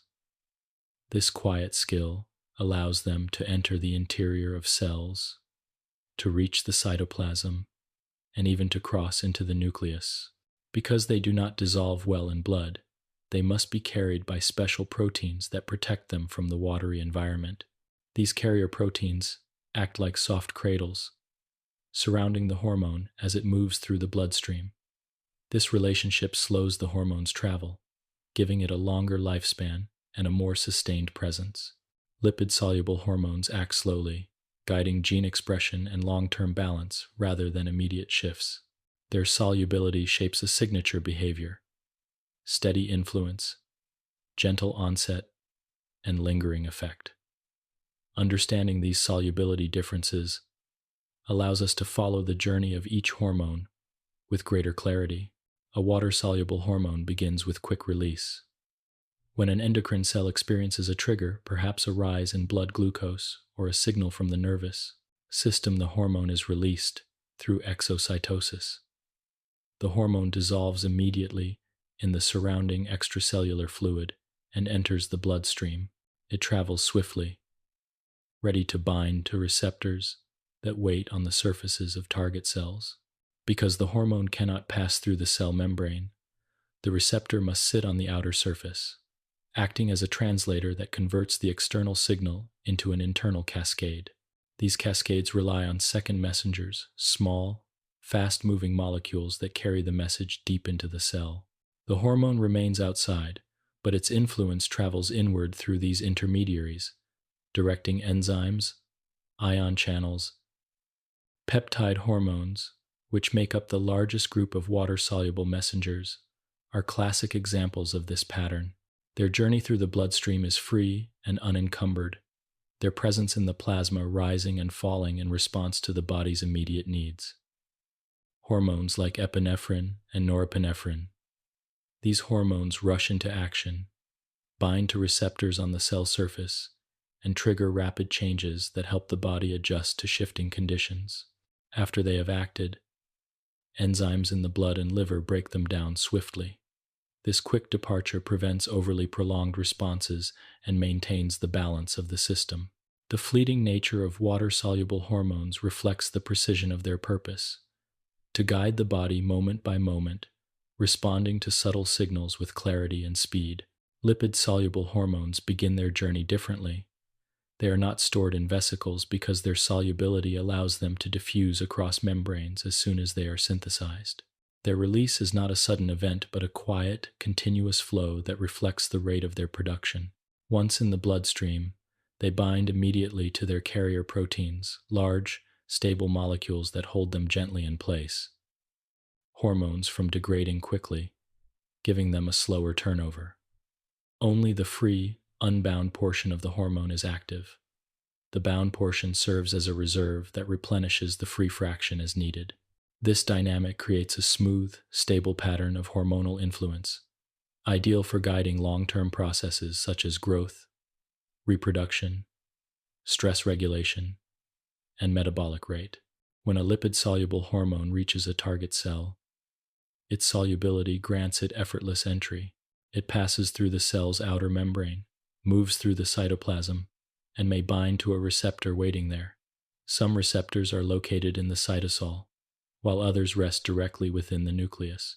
In either case, the hormone receptor complex often travels to the nucleus, where it gently attaches to specific regions of DNA. This attachment guides the transcription of genes, encouraging the cell to produce proteins that adjust its behavior over hours or even days. The pace of this process reflects the hormone's destiny, unhurried, persistent, and deeply integrated into the body's foundational rhythms.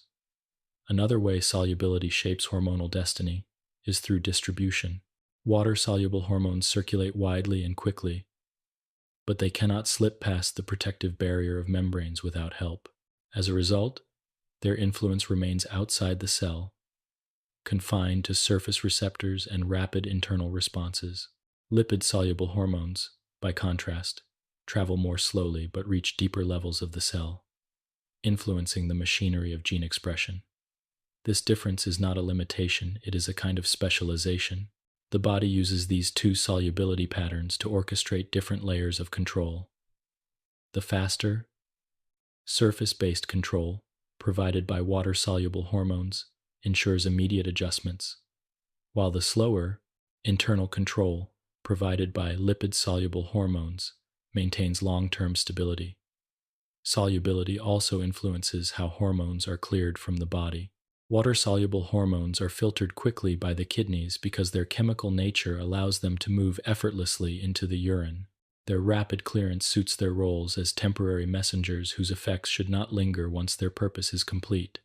Lipid-soluble hormones require a different path. Their breakdown happens more slowly as the liver modifies them to make them water-soluble. Only after these modifications can they be excreted.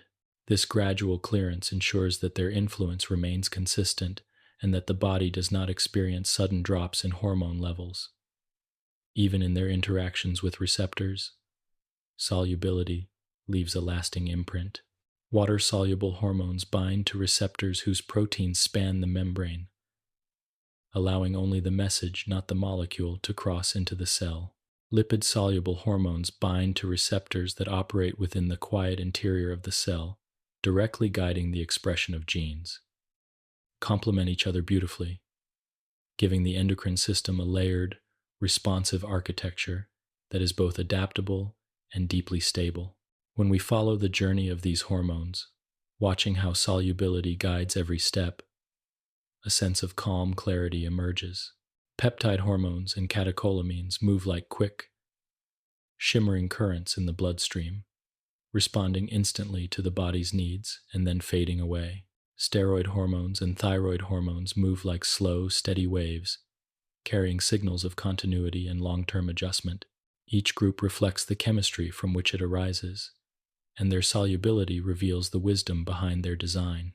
Solubility is destiny for hormones because it defines how they move, where they go, how they communicate, and how long their influence lasts. Through this single characteristic, the body creates two complementary modes of signaling. One, swift and surface-based, the other deep and enduring. Both are essential, and both allow the body to maintain balance with grace. 11 receptors. The silent partners in communication. In the quiet world of hormonal chemistry, nothing is more essential than the gentle relationship between a hormone and its receptor. A hormone, no matter how carefully crafted or precisely shaped, remains only a drifting messenger until it meets the cell that is prepared to receive it.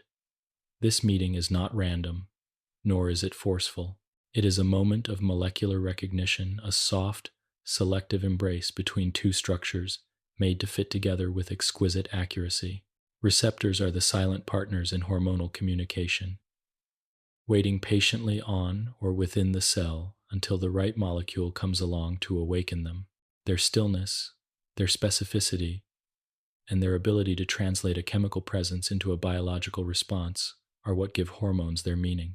Without receptors, hormones would drift endlessly, carrying messages that no cell could interpret. Every receptor is a protein, shaped by the cell with the same precision that hormones themselves possess. The shape of the receptor determines which hormone it will respond to, just as the shape of a key determines which lock it can open. But this analogy captures only part of the truth. It is more like two complementary shapes drifting into place, guided by charged surfaces, hydrophobic pockets, and the natural attraction between molecules designed to meet. When the hormone arrives at its receptor, the two structures align quietly, forming bonds that are strong enough to initiate change, but flexible enough to allow release once the message has been delivered. Receptors can live in different parts of the cell depending on the solubility of the hormone they are meant to receive. Water-soluble hormones, which cannot pass through the lipid-rich cell membrane, must deliver their messages from outside. Their receptors sit on the external surface of the membrane, extending slightly above the cell like small sentinels. These receptors are ready to recognize hormones such as peptides and catecholamines, which drift through the bloodstream and approach the cell from its outer environment. When the hormone binds to the receptor changes shape, triggering activity inside the cell, even though the hormone itself remains outside. This is one of the subtle beauties of hormonal signaling. The message crosses the membrane without the hormone ever entering the cell. Inside the cell, a different set of mechanisms comes to life. The receptor, once activated by the hormone, initiates a cascade of responses that spreads through the cytoplasm like a soft ripple on a still pond. These internal signals may involve enzymes, second messengers, ion channels, or entire signaling pathways that shift the activity of the cell within moments. The receptor serves as a translator, converting the external presence of the hormone into an internal adjustment. This translation is precise. Different receptors activate different pathways, and even small variations in structure can lead to distinct cellular outcomes. The specificity of receptors ensures that the body responds to hormones in ways that are appropriate, proportional, and harmonious. Lipid-soluble hormones interact with a different class of receptors, those that reside within the interior of the cell, because these hormones can slip through the membrane. Instead, they wait within the cytoplasm or nucleus, ready to receive hormones, such as steroid molecules or thyroid hormones. These receptors exist in an unactivated state until the hormone arrives. When a lipid-soluble hormone enters the cell and binds with its receptor, the complex formed between the two becomes a small but powerful guide. This complex moves toward the nucleus or, if already present there, attaches to specific sequences of DNA. In doing so, it influences which genes the cell will express and which proteins it will produce. This process unfolds slowly, matching the gentle pace of the hormones that trigger it. There is no urgency in the movements of steroid hormone receptors, no swift electrical impulses or rapid enzymatic cascades. Instead, there is a quiet modulation of the cell's long-term behavior. The hormone receptor complex encourages the transcription of certain genes while allowing others to remain silent. Over time, the proteins produced in response to these changes shape the cell's functions, its metabolism, its growth, and even its rhythm of activity.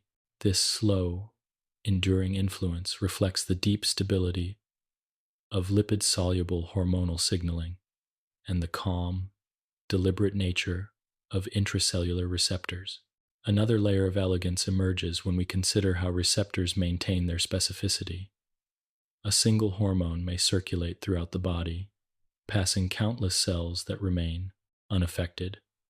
Only the cells with the appropriate receptors respond. This selective sensitivity ensures that hormonal messages reach the correct tissues, preserving the harmony of physiological communication. For example, insulin travels through the bloodstream, but affects only cells equipped with insulin receptors. Thyroid hormones enter many cells, but only those with active nuclear receptors respond by adjusting their metabolic rate. This selective activation prevents unnecessary changes and keeps the body's chemistry balanced. Receptors also have the ability to adjust their sensitivity, a process that reflects the body's ongoing search for equilibrium. When hormone levels rise for extended periods, cells may reduce the number of receptors on their surfaces, softening their responsiveness. This downregulation is a form of quiet self-protection, preventing overstimulation and maintaining balance.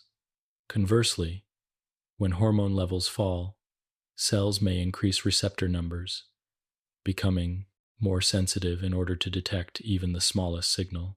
Through these adjustments, receptors help the body adapt to shifting internal conditions, ensuring that hormonal communication remains stable even as hormone levels change. The life cycle of receptors is another gentle rhythm woven into this system. Receptors are not permanent structures. They are created by the cell, used for a time, and eventually broken down and replaced. This cycle allows the cell to continually refresh its sensitivity and respond to changing needs. New receptors may be shaped slightly differently or may be produced in different quantities depending on the body's condition. This dynamic nature adds to the quiet flexibility of hormonal communication. Receptors also work in cooperation with one another. In many cases, a single cell contains multiple receptor types, allowing it to respond to several hormones with coordinated precision. These interactions are not chaotic, but are governed by the cell's internal logic. For instance, a hormone that increases energy availability may activate pathways that complement the actions of another hormone guiding growth or repair. Receptors help integrate these signals, allowing the cell to interpret the broader context of hormonal communication. This integration ensures that the cell acts not in isolation but as part of a larger, interconnected system. The gentle partnership between hormones and receptors reveals a subtle wisdom in the design of endocrine signaling. Hormones travel quietly, carrying their messages across great distances, but they rely on receptors to make those messages meaningful. Receptors wait patiently, responding only when the correct molecule arrives. Together, they form a harmonious dialogue, one that guides daily rhythms long-term adaptations, and the body's delicate balance. By understanding receptors as silent partners rather than passive structures, we begin to appreciate the depth of cooperation that makes hormonal communication so precise. In this calm interplay, we see how the body maintains a state of quiet coordination. Hormones drift, receptors wait, signals unfold, and the cell adjusts. Everything proceeds in a rhythm that is neither hurried nor chaotic. Instead, it follows a pattern of gentle recognition and thoughtful response, blending chemistry and biology into one continuous conversation. 12 surface receptors and the world of second messengers. When a water-soluble hormone arrives at the surface of a target cell, the story of its influence is only just beginning. The hormone cannot enter the cell on its own, yet it carries a message that must reach the intricate interior of that cell. The solution to this challenge is one of the most graceful and profoundly organized elements of hormonal communication: the use of surface receptors and second messengers. This system allows the cell to listen to the outside world without ever needing to open itself completely.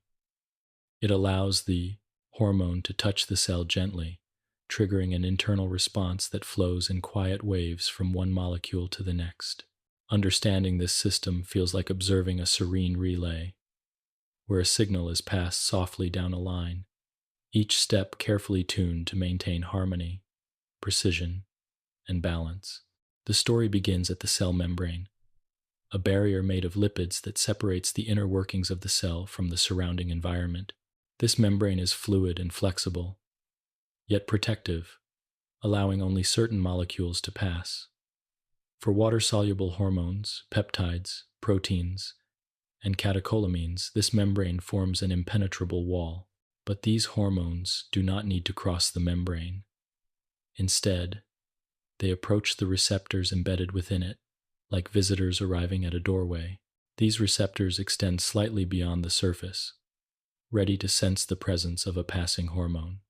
When the hormone binds to the receptor undergoes a gentle shift in shape, a quiet rearrangement of its protein structure that marks the beginning of a much larger internal conversation. This change in shape is the key that unlocks the world of second messengers. The receptor, once activated, influences molecules on the inner side of the membrane, setting off a cascade of signals that spread through the cell.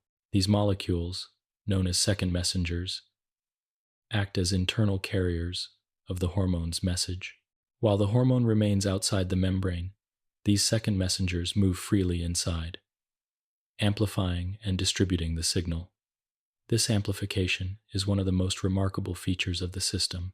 A single hormone molecule binding to a receptor can lead to the creation of thousands of second messenger molecules, allowing a tiny amount of hormone to produce a large and coordinated effect. The most familiar of these second messengers is cyclic AMP, often called CAMP. When certain receptors are activated, particularly those linked to a protein called GS, the enzyme adenylyl cyclase becomes active. This enzyme quietly converts ATP, a molecule abundant in the cell, into CAMP. As CAMP levels rise, they drift through the cell like gentle ripples, activating enzymes such as protein kinase A.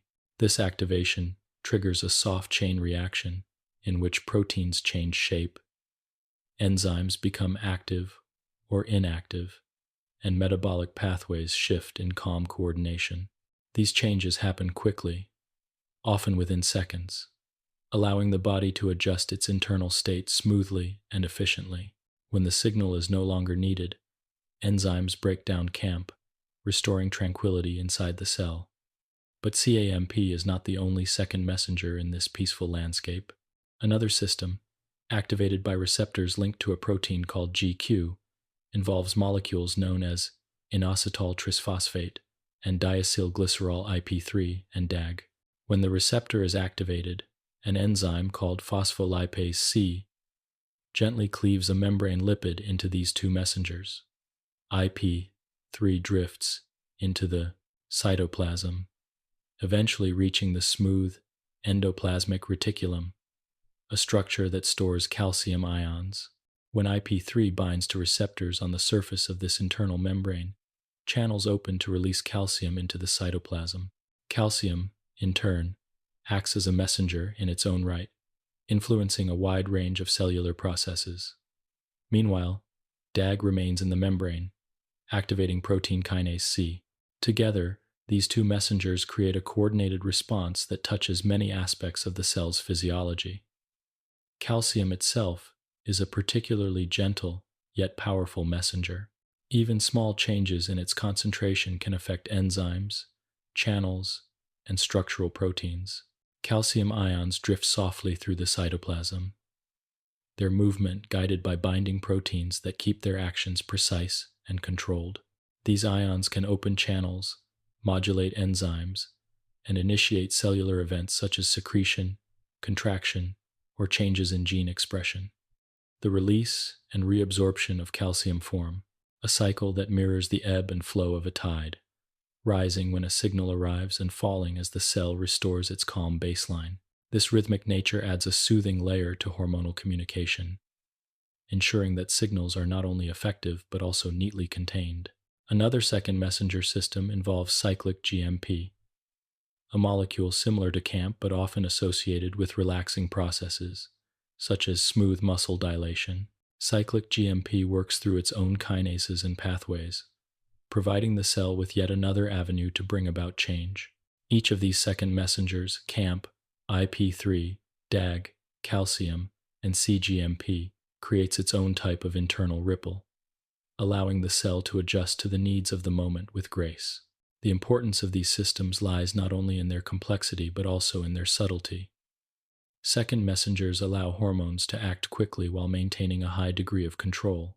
They ensure that responses can be amplified without becoming overwhelming, localized without becoming isolated, and temporary without becoming fleeting. The cell regulates the production and breakdown of second messengers with care, maintaining a delicate balance that prevents excessive signaling. When the hormone unbinds from the receptor or when the receptor is deactivated, the second messengers fade away, and the cell returns to a quiet resting state. The presence of second messengers also allows different hormones to create distinct responses even when they act on the same cell. Two hormones may bind to different receptors on the same membrane, with one activating CAMP and another activating IP3 and DAG. This diversity gives the cell incredible flexibility, allowing it to integrate multiple signals simultaneously. It can respond to one hormone by increasing metabolism, to another by adjusting ion flow, and to another by preparing for growth or repair, all without losing its composure. Second messengers create a kind of soft internal language that allows each hormone's message to remain clear. Another gentle aspect of this system is its reversibility. The moment a hormone stops binding to its receptor, the cascade begins to quiet. Enzymes degrade second messengers, channels close, and proteins return to their resting states. This return to equilibrium reflects the cell's commitment to balance. Hormonal signals arrive like soft gusts of wind moving through the cell, influencing its state, and then dissipating, allowing the system to settle once again. In this quiet choreography between receptors and second messengers, we see the wisdom of nature's design. Hormones need not enter the cell to guide its behavior. They need only touch the surface and allow the internal chemistry to respond. This arrangement safeguards the cell's interior while still allowing it to interact meaningfully with its surroundings. It also allows for gentle amplification, ensuring that even a small hormonal signal can bring about a noticeable effect. Through this system, the cell becomes an attentive listener, capable of perceiving subtle chemical whispers from the bloodstream and translating them into thoughtful internal adjustments. The hormone remains outside, a quiet visitor at the threshold, while the cell opens a world of internal communication that unfolds with calm precision. The interplay of receptors and second messengers is one of the most delicate and elegant elements of endocrine function, reminding us that meaningful change often begins at the surface but touches every part of the whole. 13 intracellular receptors and gene regulation. Inside the quiet interior of a cell, beyond the fluidity of the membrane and the activity of the cytoplasm, lies a deeper and more intimate level of hormonal communication. This is the realm where lipid-soluble hormones, having slipped gently through the cell's outer barrier, bind to receptors that dwell within the cell itself. Like gatekeepers. Instead, they rest in the calm interior, waiting with patient stillness for the arrival of the hormone that fits them perfectly. When the hormone enters the cell, the meeting between the two is soft and precise, and from this delicate interaction begins a slow, meaningful transformation that extends all the way to the heart of the cell's identity, its genes. The roles of intracellular receptors differ significantly from those of receptors found at the cell membrane. A surface receptor translates the presence of a hormone into a rapid internal cascade, sending messages through second messenger systems that change cellular activity within seconds. But intracellular receptors are part of a much more unhurried and enduring process. They interact directly with DNA, modulating gene expression in ways that shape long-term physiological states. Their influence does not come in bursts, but in a steady, continuous manner that matches the stable nature of the hormones that activate them. Steroid hormones, such as cortisol, aldosterone, estrogen, progesterone, and testosterone, are classic activators of intracellular receptors. Thyroid hormones, though chemically categorized as amines, behave similarly. Because all of these hormones dissolve easily in lipids, they can enter cells by simply drifting through the fluid membrane. There is no need for channels or transporters. The cell does not resist their entry. Instead, it allows them to glide into the internal environment with ease. Once inside the cytoplasm, these molecules move slowly, exploring the space until they encounter a receptor protein that recognizes their structure.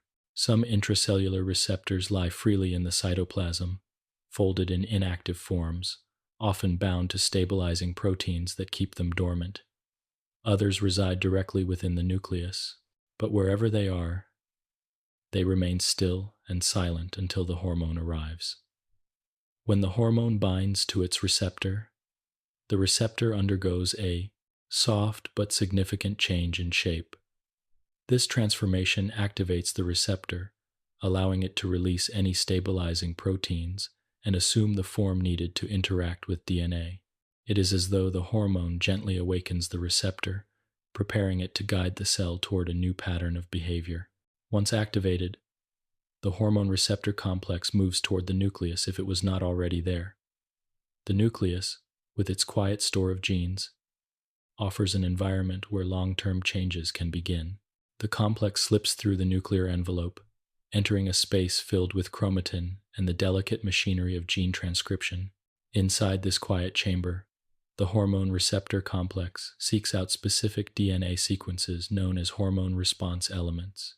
These short stretches of DNA act as molecular landing pads, designed to attract the activated receptor and allow it to bind securely. The receptor does not attach randomly. It recognizes these sequences with remarkable precision, guided by the shape of its DNA binding domain, a region perfectly crafted to interact with the edges of the DNA helix. The binding between the hormone receptor complex and the DNA marks the beginning of transcriptional regulation. When the complex attaches to its response element, it invites other proteins to join it. These coactivators or copressors drift toward the site with gentle purpose, pairing with the complex to influence the transcription of nearby genes. The presence of coactivators encourages RNA polymerase, the enzyme responsible for reading DNA, to begin transcribing the gene into messenger RNA. Copressors, on the other hand, soften the activity of the gene, reducing or quieting transcription. The balance between these influences determines how the cell adjusts its protein production. The result is not abrupt but gradual, unfolding over hours or days as new proteins accumulate or as older proteins diminish. This regulation of gene expression is how intracellular receptors guide deep and lasting changes. The proteins produced in response to hormonal signaling may adjust a cell's metabolism, alter its structure, or shift its responsiveness to other signals. In muscle cells, for example, steroid hormone signaling may encourage the synthesis of proteins involved in growth and repair. In liver cells, cortisol may increase the production of enzymes that help manage blood glucose levels. In reproductive tissues, estrogen and progesterone gently prepare cells for cyclical changes. Thyroid hormones, acting through their own nuclear receptors, increase the expression of genes that regulate metabolic rate, leading to long-term shifts in energy use. What is remarkable about this system is the quiet clarity with which it operates. There is no need for rapid fluctuations or sharp changes. Intracellular receptors act with patience, shaping the internal workings of the cell with a sense of continuity. They do not merely adjust enzyme activity, they adjust the presence of enzymes themselves. They modify the cell's foundation, rather than its moment-to-moment actions. This distinction makes them essential for processes that require stability, development, growth, reproductive cycles, basal metabolism, and long-term responses to environmental changes. The nature of intracellular signaling also explains why lipid-soluble hormones tend to have longer-lasting effects than water-soluble hormones. Once gene expression changes, the consequences ripple outward slowly as proteins accumulate or degrade. Even after the hormone has left the cell or has been broken down by the liver, the protein products it inspired may continue to influence cellular behavior. This lingering impact reflects the depth of genomic regulation, where one silent message can shape the cell's pattern of life for an extended time. Another gentle feature of intracellular receptors is their ability to form dimers, pairs of receptors that bind together before attaching to DNA. These dimers may consist of two identical receptors or two different ones, depending on the hormone and the cell type. Dimerization adds an additional layer of stability and specificity to the complex, ensuring that the interaction with DNA remains strong and accurate. This pairing reflects a natural desire for balance and harmony, reinforcing the calm precision of the system. The cell also maintains control over these processes by regulating the number of receptors it produces. When hormone levels rise or fall over long periods, the cell can respond by adjusting receptor expression. Increased hormone levels may cause the cell to reduce receptor numbers, creating a softened response that maintains balance. Decreased hormone levels may encourage the cell to increase receptor production, heightening its sensitivity. This quiet adaptability helps the cell maintain equilibrium, even as hormones rise or fall with daily rhythms or life stages. In the gentle flow of intracellular receptor signaling, we find a form of communication that is deep, patient, and profoundly influential. The hormone does not act with force. It guides. It does not rush. It settles in, shaping the cell's identity from within. The receptor does not shout. It listens, and together, the hormone and its receptor bring about changes that align the cell with the broader needs of the body, ensuring that growth, metabolism, reproduction, and adaptation unfold with natural ease. This intimate dance between hormone, receptor, and gene expression reveals a quiet truth about the body, that some of the most meaningful changes begin not at the surface, but deep within, at the level of the cell's most fundamental instructions. Through this gentle genomic guidance, the endocrine system creates harmony across tissues, weaving long-term balance into every corner of the body's internal landscape. 14 structural variations and their effects on potency.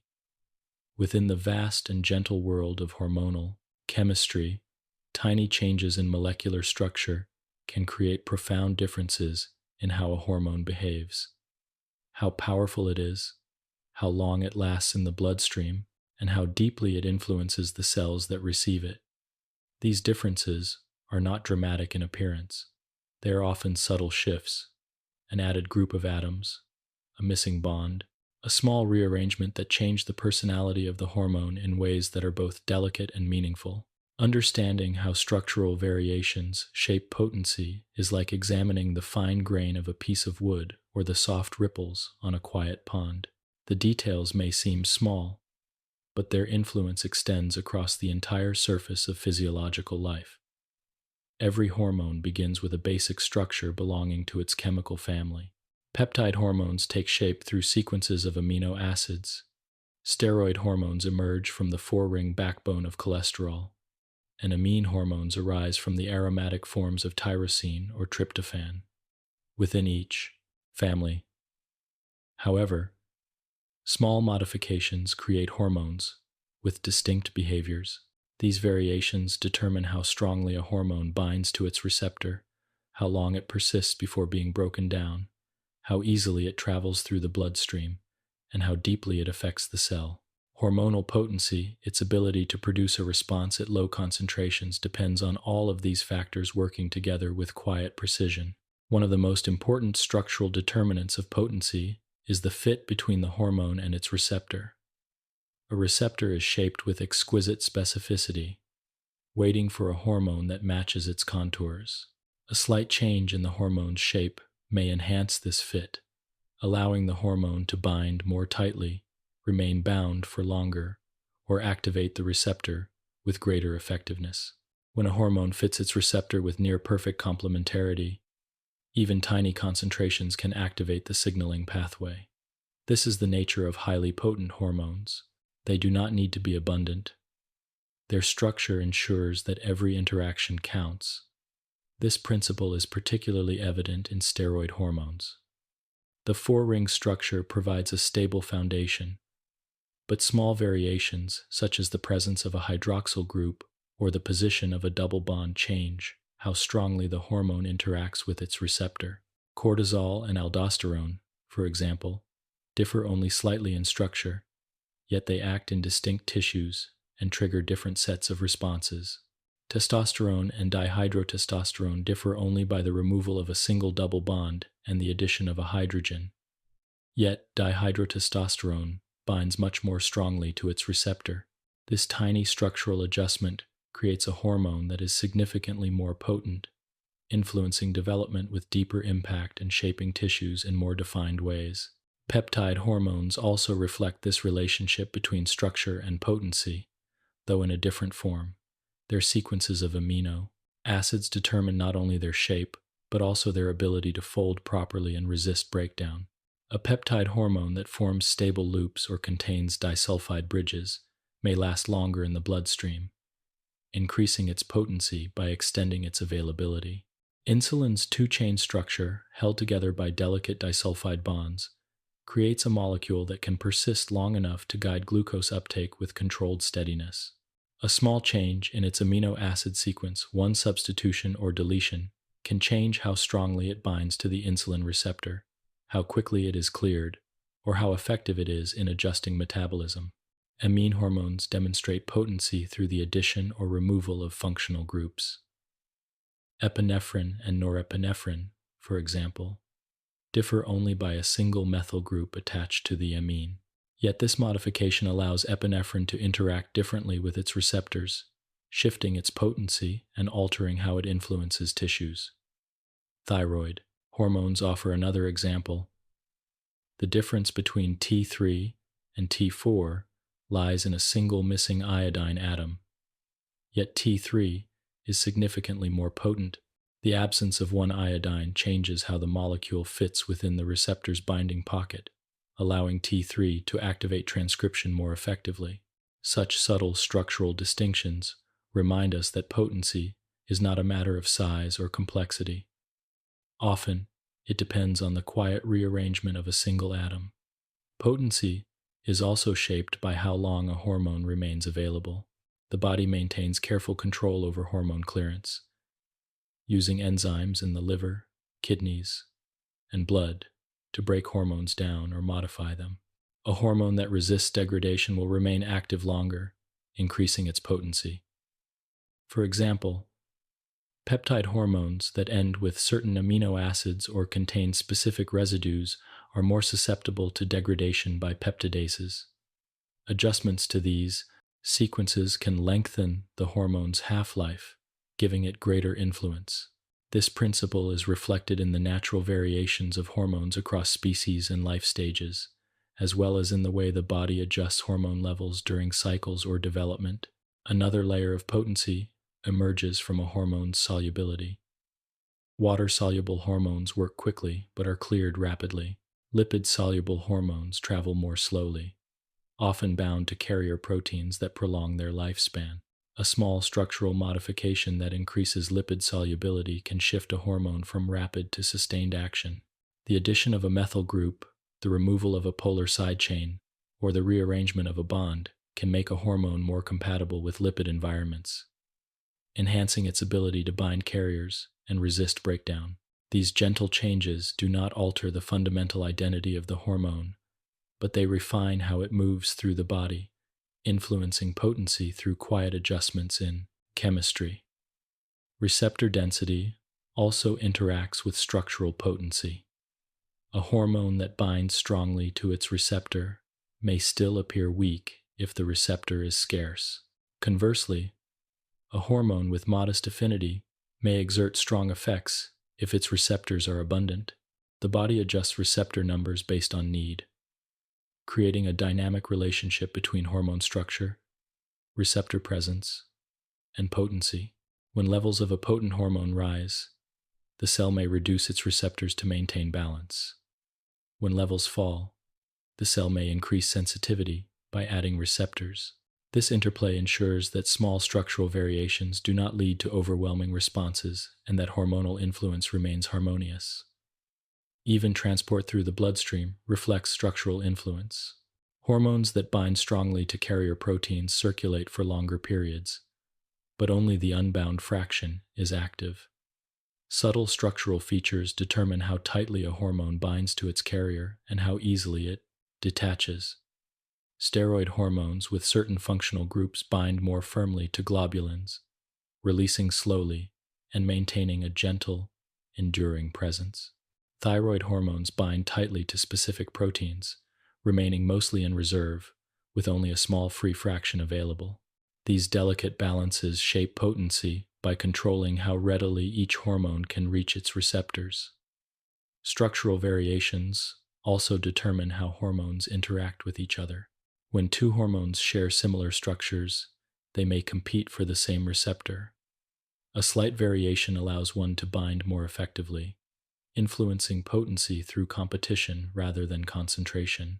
In this way, the endocrine system maintains a quiet internal hierarchy, ensuring that different hormones guide the body according to context and timing, rather than overwhelming each other.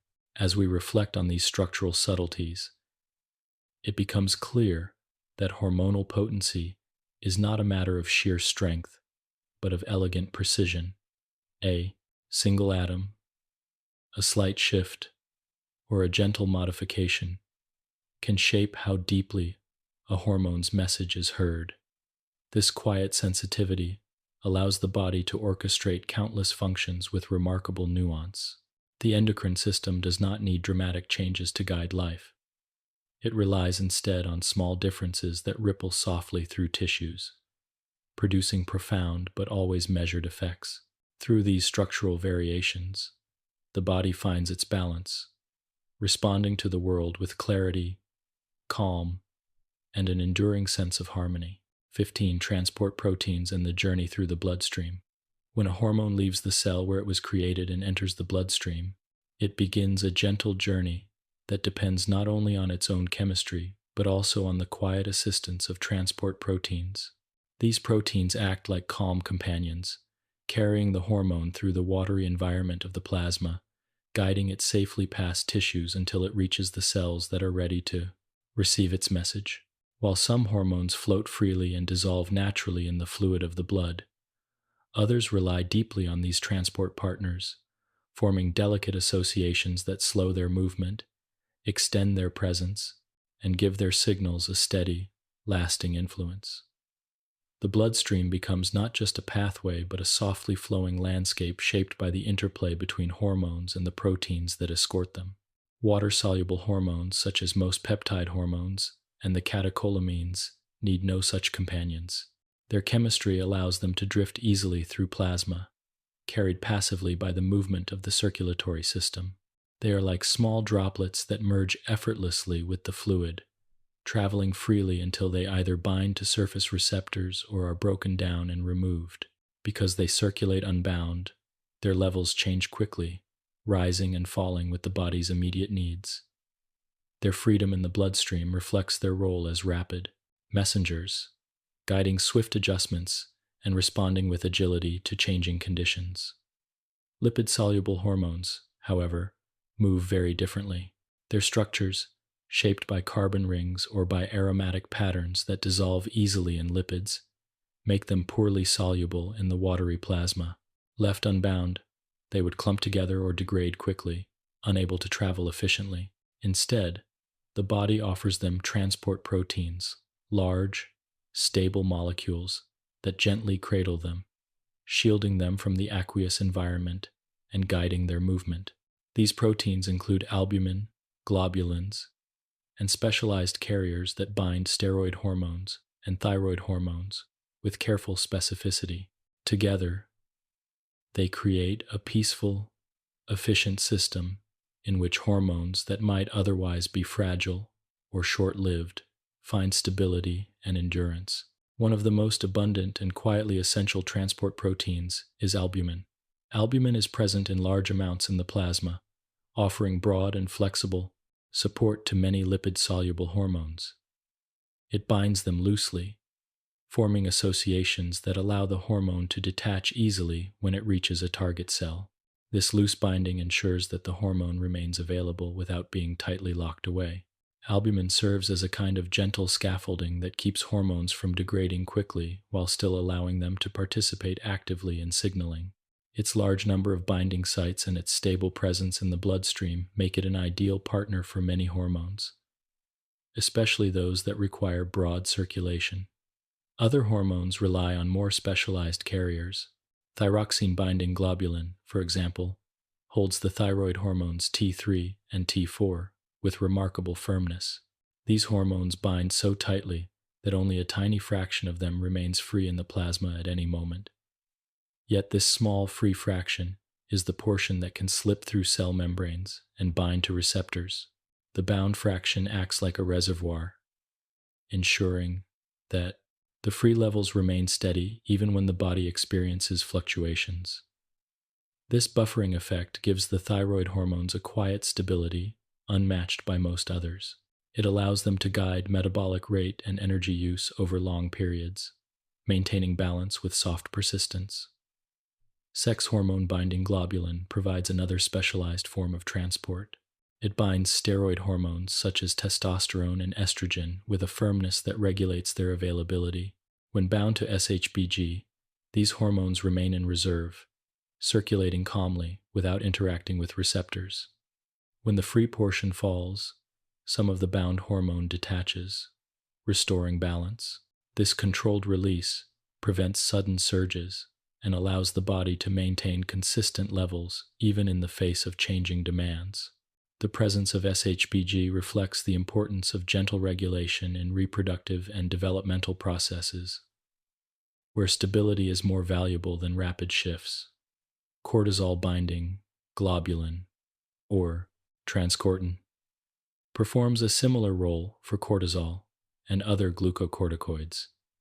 Cortisol influences metabolism, immune responses, and stress adaptation. Because these functions require stability rather than sudden change, cortisol circulates mostly in its bound form. Only a small portion exists freely, slipping into cells to bind its intracellular receptors and influence gene expression.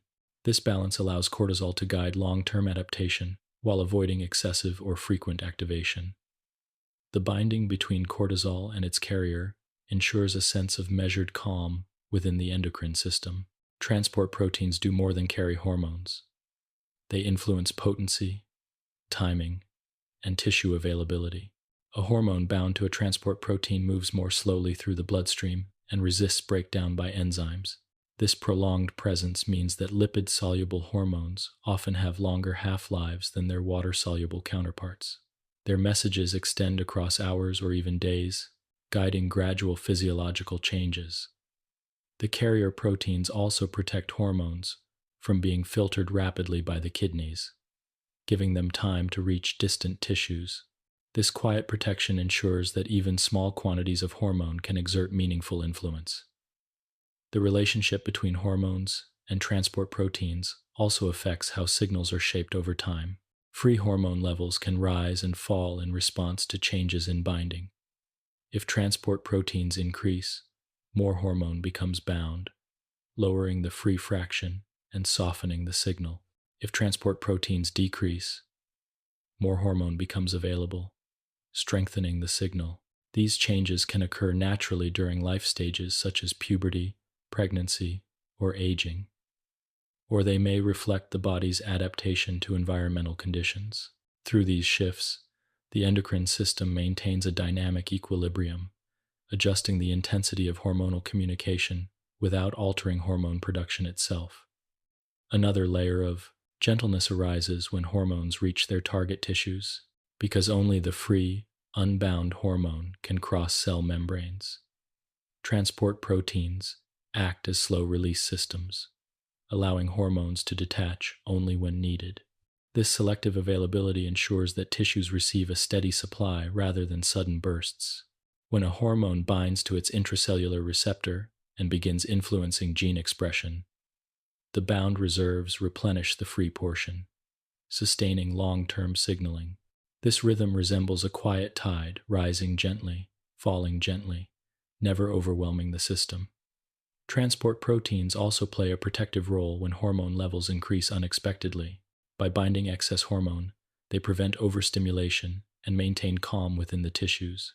This buffering system keeps the body safe from abrupt swings, ensuring that hormones known for long-term influence, such as thyroid hormones or sex hormones, do not cause immediate or chaotic changes. Their actions remain, aligned with the body's natural pace.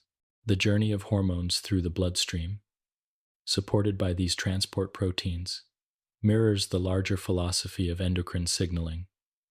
Everything moves with balance and intention. Hormones may begin their existence in a single cell, but their influence extends throughout the body because of the calm pathways created by their transport partners. The bloodstream becomes a gentle conveyor, guiding each hormone toward its destination with care and consistency. When we reflect on this journey, we see that hormone transport is not a passive process. It is an elegant, regulated system in which proteins and hormones work together with soft precision. Each transport protein offers stability, each hormone carries meaning, and together they create a harmony that keeps the internal world of the body aligned, steady, and deeply connected. 16. How hormones are broken down and cleared. As hormones move through the body, guiding countless processes, with calm precision, they eventually reach a point where their message is no longer needed. The body then begins the gentle task of breaking them down and clearing them away. This process is neither abrupt nor harsh. Instead, it unfolds slowly and thoughtfully, like a quiet closing of a conversation once all the important words have been spoken. Hormone clearance ensures that signals do not linger beyond their usefulness, preventing overstimulation and maintaining the subtle balance that defines endocrine harmony. To observe how hormones are broken down is to witness yet another layer of the body's natural rhythm, one that respects both the presence of the signal and the need for its timely conclusion. Hormone clearance begins with the understanding that different hormones require different methods. Water-soluble hormones, such as peptides and catecholamines, dissolve easily in plasma. Their structures allow them to float freely, interact with receptors quickly, and then leave the bloodstream through equally swift mechanisms. They are often broken down by enzymes located in the blood, kidney, or liver, and their fragments are excreted in urine. This rapid clearance reflects their purpose: to serve as immediate messengers, whose influence must rise and fall with the body's changing needs. Their half-lives, the time it takes for half of the hormone to disappear, often last only minutes. Insulin, for example, is broken down shortly after release, allowing blood glucose levels to be adjusted with delicate responsiveness. In contrast, lipid-soluble hormones follow a more leisurely path. Their structures enable them to slip into cell membranes and bind to carrier proteins, which protect them from enzymatic breakdown. Because they circulate mostly in their bound form, lipid-soluble hormones such as steroid hormones and thyroid hormones have longer half-lives. They persist in the bloodstream for hours or even days, guiding processes that require stability rather than rapid adjustments. Their clearance involves slow modification by the liver, which alters their structure to make them more water-soluble and easier to excrete. This slow transformation mirrors the nature of their actions: calm, patient, and deeply rooted in long-term regulation. One of the primary sites of hormone breakdown is the liver. Here, enzymes quietly modify hormone molecules, adding or removing small groups that change their solubility and make them easier for the body to eliminate. For steroid hormones, this may involve conjugation, a process in which the hormone is linked to sulfate or glucuronide groups. These additions render the hormone water-soluble, allowing it to pass into the bloodstream once more, travel to the kidneys, and be excreted in urine. This transformation is soft and incremental, reflecting the liver's role as a peaceful guardian of chemical balance within the body. Thyroid hormones undergo a similarly thoughtful process. Their breakdown involves deiodination, in which iodine atoms are removed gradually, step by step. Some of these steps convert T4 into the more active T3, allowing the hormone's influence to continue in a different form. Others lead to inactive metabolites that drift calmly toward their excretion pathways. This measured breakdown ensures that the thyroid's influence remains steady, avoiding sudden drops or spikes in metabolic activity. Peptide hormones, by contrast, are broken down more directly. Enzymes known as peptidases cleave their amino acid chains, gently removing fragments until the hormone can no longer interact with its receptor. The resulting amino acids and small peptides are absorbed back into the bloodstream, where they may be reused for new proteins or excreted. This rapid breakdown allows peptide hormones to guide moment-to-moment adjustments without leaving lingering effects that might disturb balance. The body uses this rapid turnover to maintain precise control, ensuring that signals such as insulin, glucagon, and growth hormone reflect immediate physiological needs. Catecholamines, epinephrine, norepinephrine, and dopamine follow a path that combines speed with enzymatic sophistication. Two primary enzymes, monoamine oxidase and catechol-O-methyltransferase, work together to break them down. These enzymes act in the liver, kidneys, and nervous system, ensuring that catecholamines are cleared swiftly once their role is complete. Their metabolites are water-soluble and travel quietly into the urine. This swift breakdown reflects the catecholamines' role in short-term adjustments, allowing the body to settle back into calm after periods of increased alertness or activity. The kidneys also play a central role in hormone clearance. As blood passes through the glomeruli, small hormone metabolites filter easily into the forming urine. Water-soluble hormones are removed more readily, while lipid-soluble hormones require prior modification by the liver. Kidneys' filtration is steady and rhythmic, matching the body's overall calm approach to cleanup and renewal. With each gentle pass of blood through the nephrons, hormone fragments drift into the urine, completing their journey. Receptor-mediated endocytosis provides another route of clearance, particularly for peptide hormones. After binding to their receptors, some hormones are carried into the cell alongside the receptor. Inside the cell, lysosomes, small compartments filled with digestive enzymes, break down the hormone, while the receptor may be recycled or degraded. This process allows the cell to regulate its sensitivity while clearing away signals that have already been received. It creates a seamless transition between signaling and cleanup, ensuring that hormonal communication remains smooth and uncomplicated.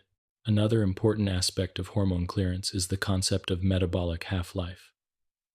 Hormones with short half-lives can adjust quickly to changing needs, while those with longer half-lives support steady, ongoing regulation. These differences reflect the very purpose of each hormone's design. Rapidly cleared hormones govern quick, flexible responses, Slowly cleared hormones guide structural changes, developmental processes, or long-term balance. The half-life of a hormone becomes part of its identity, shaping how it interacts with the body's rhythm. Clearance also allows the endocrine system to prevent overstimulation. If a hormone were allowed to remain indefinitely, it could cause excessive or prolonged activation of its receptors. By clearing hormones steadily, the body ensures that each message remains timely, proportional, and aligned with current needs. This prevents hormonal noise and preserves the clarity of communication among cells. Even as hormones are broken down and cleared, the process unfolds with quiet consistency. There is no abrupt cutoff, no dramatic halt. Instead, the body metabolizes hormones as if gently turning a notame page, allowing one chapter of signaling to close while preparing the space for the next. The equilibrium of the endocrine system depends on this soft transition, where messages rise and fall in a rhythm that mirrors the calm cycles of nature. The clearance of hormones reminds us that biological communication is not simply about sending messages. It is about ending them at the right moment. It is about creating space for new signals, adjusting to new conditions, and maintaining a delicate balance within a constantly changing environment. In this gentle ebb and flow, the body finds its quiet harmony, ensuring that every hormone's voice is heard clearly, meaningfully, and only for as long as it is needed. 17. The chemistry of feedback loops. Within the quiet world of the endocrine system, there exists a profound sense of balance, a gentle attempt by the body to maintain harmony even as conditions shift from moment to moment. This balance is sustained through mechanisms known as feedback loops, delicate chemical pathways that allow the body to sense its own internal state and respond with careful adjustments. These loops do not operate through force or abrupt shifts. Instead, they unfold with calm regularity, like tides rising and falling in response to the phases of the moon. In observing the chemistry of feedback loops, we witness one of the most graceful aspects of hormonal regulation: the body's ability to guide itself, correct itself, and return steadily to equilibrium when life's changes gently pull it away. At the center of feedback regulation is the simple idea that the concentration of a hormone influences its own production. This concept reveals a deep intelligence in physiology. Rather than relying on fixed amounts or rigid schedules, the endocrine system listens to itself, measuring how much hormone is present and adjusting secretion accordingly. The most common and soothing of these mechanisms is negative feedback, in which rising hormone levels cause the system to slow further production. This is not a punishment or a suppression. It is a protective, stabilizing gesture, ensuring that the hormone's influence remains appropriate and never overwhelming. To imagine negative feedback, picture a warm, sunlit room with a gentle breeze drifting through. If the air becomes too warm, the breeze softens the heat, returning the room to a comfortable state. Similarly, when hormone levels rise beyond what the body needs, signals travel back to the source, the gland, the releasing cells, or sometimes the brain to quiet secretion. This process can involve simple chemical interactions or more complex pathways involving the hypothalamus and pituitary gland. Yet regardless of complexity, the goal remains the same: a sense of calm, internal stability. The hypothalamus and pituitary sit at the heart of many feedback loops, forming what is often called the endocrine axis. These two structures act like watchful guardians, sampling the blood and interpreting the levels of circulating hormones. When levels fall, they respond by releasing stimulating hormones that travel to other glands: the thyroid, the adrenal cortex, the ovaries, or testes, encouraging them to produce more.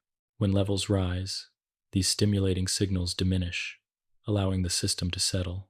The chemistry behind these actions is gentle and responsive, involving receptors that sense hormones with refined sensitivity and enzymes that create or degrade regulatory molecules in measured amounts. The thyroid axis offers a beautiful example of such feedback. This hormone travels through the bloodstream to the thyroid gland, gently encouraging it to produce the hormones T3 and T4. As these hormones increase, they drift back through the bloodstream to the hypothalamus and pituitary, binding to receptors there. The binding sends a message. The system has enough. In response, the hypothalamus reduces its release of TRH, and the pituitary softens its release of TSH. The thyroid, receiving fewer signals, slows its hormone production. This quiet ebb and flow forms a rhythm that shapes the body's metabolism, warmth, and energy with steady grace. The adrenal axis follows a similar pattern. When the body needs help adapting to stress, the hypothalamus and pituitary gently increase signals that encourage the production of cortisol. Cortisol helps the body manage energy use, reduce inflammation, and maintain equilibrium during change. As cortisol levels rise, they inform the brain that the task is underway, and the stimulating signals calm. Over time, cortisol declines, and the cycle continues. This negative feedback ensures that cortisol remains a supportive presence, never becoming unnecessarily elevated. It mirrors the body's desire for gentle adaptation rather than constant activity. Reproductive hormones also move through their own feedback loops. Estrogen, progesterone, and testosterone rise and fall in soft patterns, shaped by the needs of development, fertility, and long-term health. For most of the cycle, negative feedback maintains quiet stability. Rising estrogen reduces pituitary signals, preventing excessive stimulation. High testosterone informs the brain to ease its prompting, maintaining balanced levels. These loops create predictable rhythms that reflect the deep connection between hormone levels and reproductive readiness. Yet not all feedback is negative. Positive feedback also exists, though it is used sparingly and with careful purpose. In positive feedback, rising hormone levels encourage even more hormone release, creating a gentle amplification rather than a calming reduction.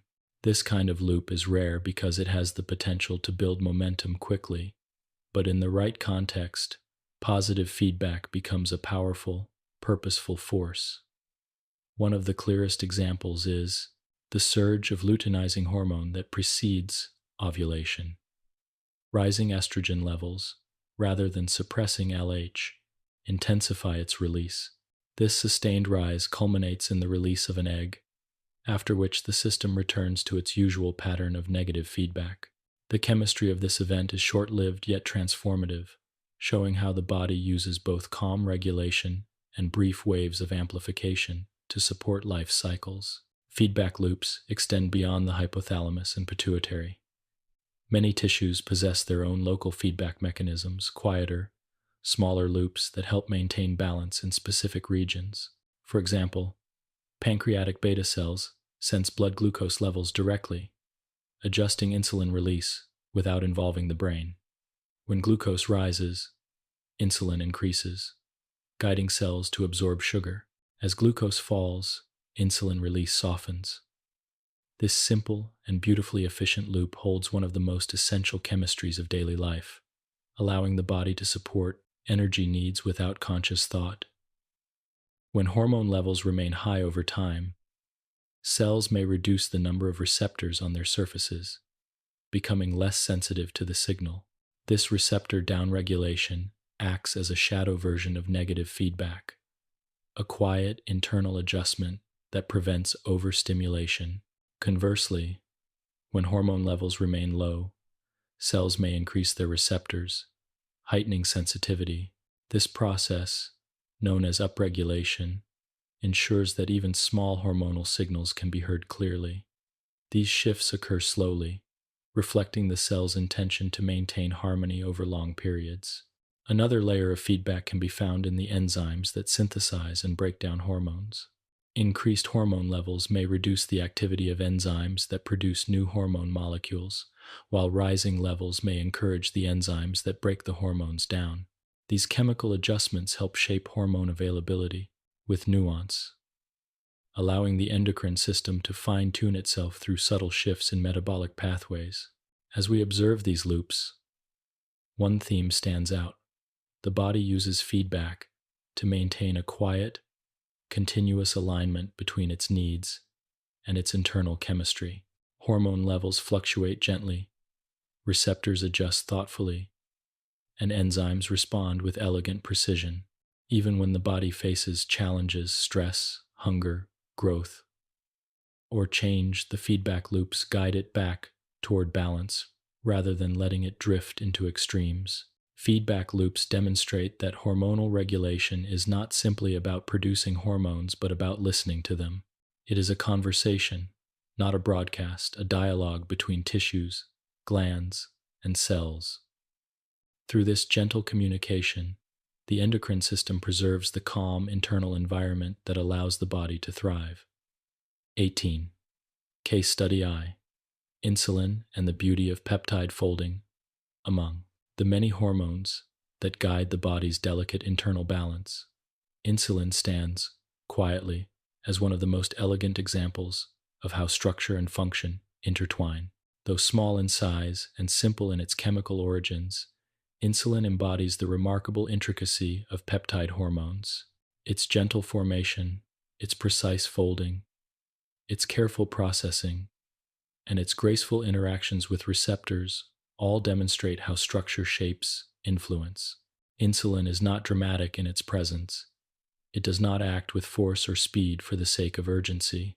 Instead, it acts with clarity and steadiness, responding to the rise of glucose with a soft but essential message that guides the body's cells toward harmony.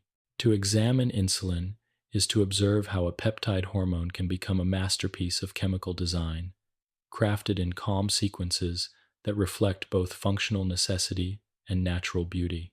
Insulin begins its life as a long peptide precursor known as preproinsulin. This early form is synthesized within the ribosomes of pancreatic beta cells, emerging slowly as a chain of amino acids linked together by the soft rhythm of translation. Preproinsulin contains several regions, a signal peptide that guides it toward the endoplasmic reticulum, the B chain, and A chain that will eventually form the active hormone, and a connecting segment known as the C peptide. At this early stage, the molecule is long and unfolded, unable to carry out any hormonal tasks. Its potential lies entirely in its structure, waiting patiently for the next steps that will refine it. As preproinsulin enters the endoplasmic reticulum, the signal peptide is gently removed, leaving proinsulin behind.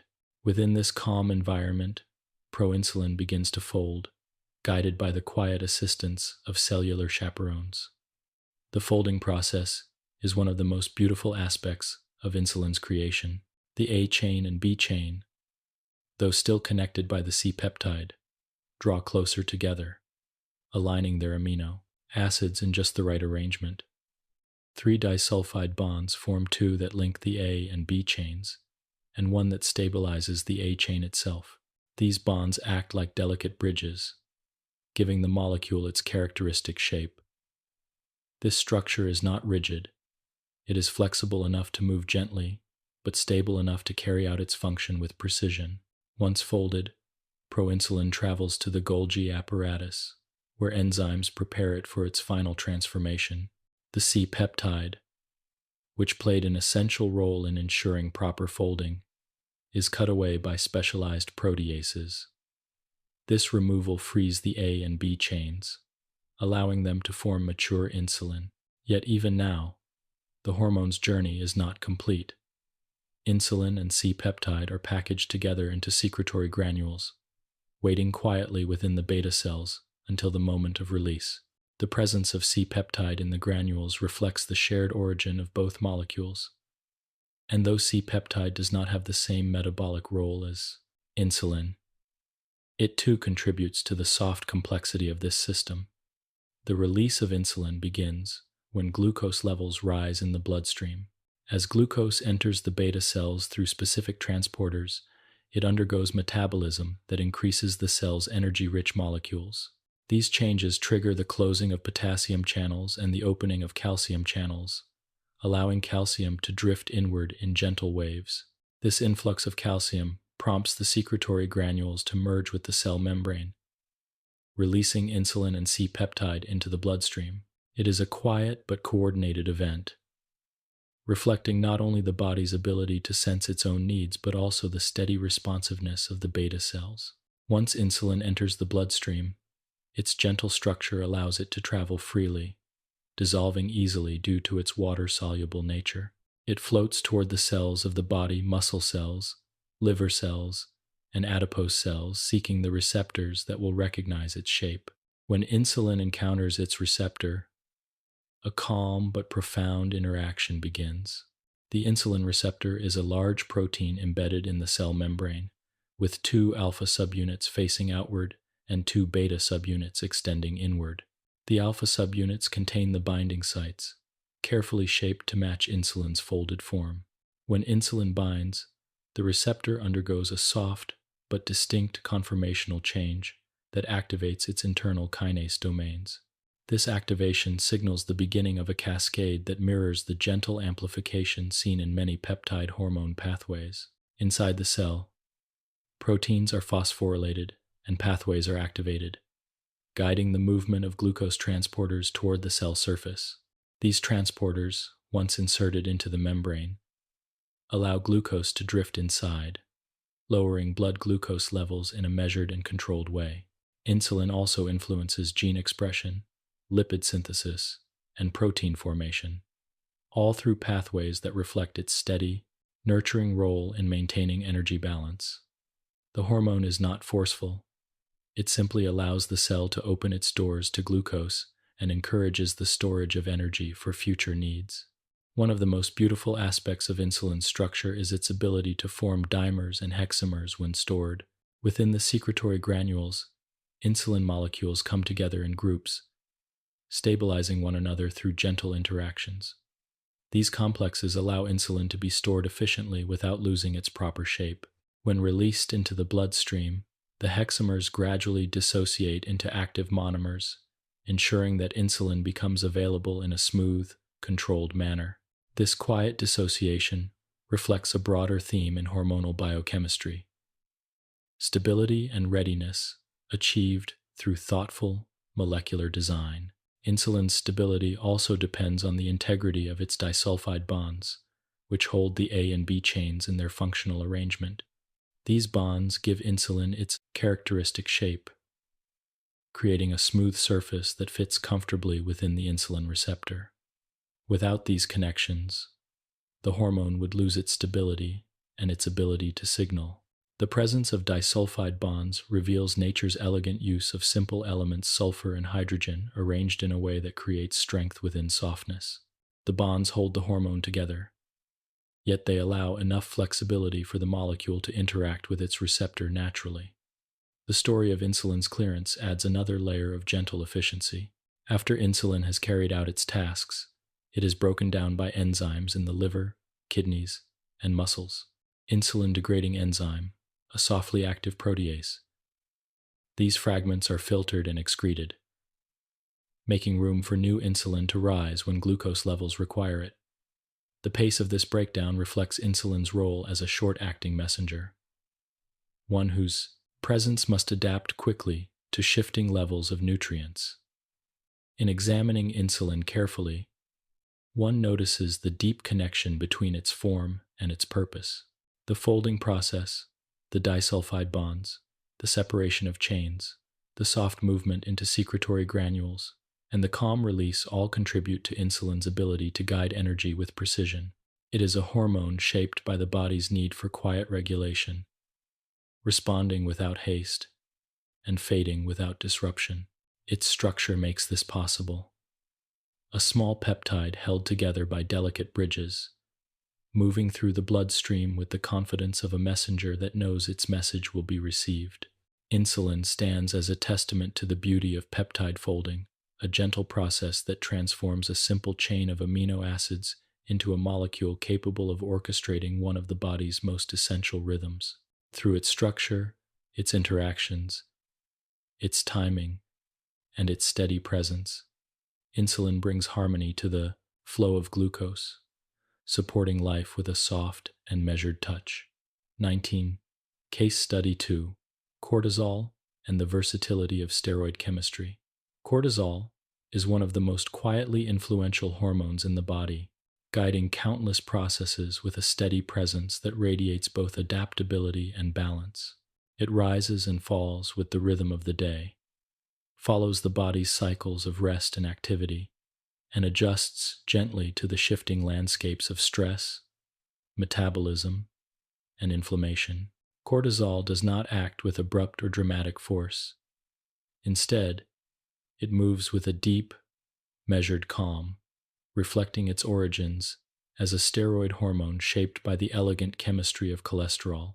To examine cortisol closely is to explore how a single molecule, small, stable, and intricately crafted, can orchestrate such a wide range of subtle physiological adjustments, all through the careful interplay of structure and function. Cortisol begins its existence in the adrenal cortex, specifically in the zona fasciculata, a region devoted to producing glucocorticoids. The journey starts with cholesterol, a molecule whose four fused carbon rings form a stable backbone that supports all steroid hormones. Within the mitochondria of adrenal cells, cholesterol undergoes a gentle transformation, losing part of its side chain to become pregnenolone. This first step creates the essential scaffold from which cortisol will emerge. From here, a series of smooth, enzyme-guided reactions unfold, adding hydroxyl groups and shifting bonds in a way that gradually brings the cortisol structure into focus. The elegance of this chemistry lies in its precision. Each enzyme acts on a specific part of the molecule, shaping it without haste, guiding it toward its final identity. Once formed, cortisol is not stored in vesicles, nor does it wait inside the cell like peptide hormones do. Instead, its lipid-soluble nature allows it to slip quietly out of the adrenal cell, entering the bloodstream as soon as it is made. Yet cortisol cannot travel freely through the watery plasma. It relies on the gentle support of carrier proteins, primarily corticosteroid-binding globulin, also called transcortin. Bound to this transport partner, cortisol moves calmly through the circulation, protected from rapid breakdown and carried gently to the tissues that need it. This binding gives cortisol a long and steady presence in the bloodstream, allowing it to influence the body over hours rather than seconds. When cortisol reaches a target cell, its lipid-soluble structure grants it easy entry. It passes through the membrane without resistance, drifting into the cytoplasm where its receptor waits in a quiet, inactive state. The glucocorticoid receptor, folded and protected by stabilizing proteins, awakens slowly when cortisol binds. This binding creates a graceful shift in shape, releasing the stabilizing proteins and activating the receptor. The cortisol receptor complex then moves with composed intention toward the nucleus. Within this calm interior, the complex seeks out specific DNA sequences, glucocorticoid response elements, where it can guide gene expression. Cortisol does not act by triggering rapid cascades, but by shaping the long-term behavior of cells, adjusting which proteins are made and which are silenced. This genomic influence explains why cortisol's effects are deep and enduring, touching metabolism, inflammation, immune function, and stress adaptation in a way that unfolds gradually. One of cortisol's most gentle yet profound roles lies in energy regulation. It helps ensure that the body has access to glucose during times of demand, whether that demand arises from daily activity or from more challenging moments. Cortisol encourages the liver to produce glucose through gluconeogenesis, guiding enzymes towards steady synthesis. It also softens the uptake of glucose by certain tissues, preserving it for organs that rely on it heavily, such as the brain. These actions do not create sudden spikes but allow for a slow redistribution of fuel, supporting the body with quiet reliability. Even during periods of fasting, cortisol helps maintain stable energy levels, ensuring that the body continues to function smoothly. Cortisol's effects on inflammation reflect another aspect of its calm versatility. In the presence of injury or immune activation, cortisol modulates the body's response, preventing excessive swelling or prolonged inflammation. It does this by influencing the expression of genes that guide immune cell behavior, encouraging the production of anti-inflammatory proteins while reducing the transcription of pro-inflammatory signals.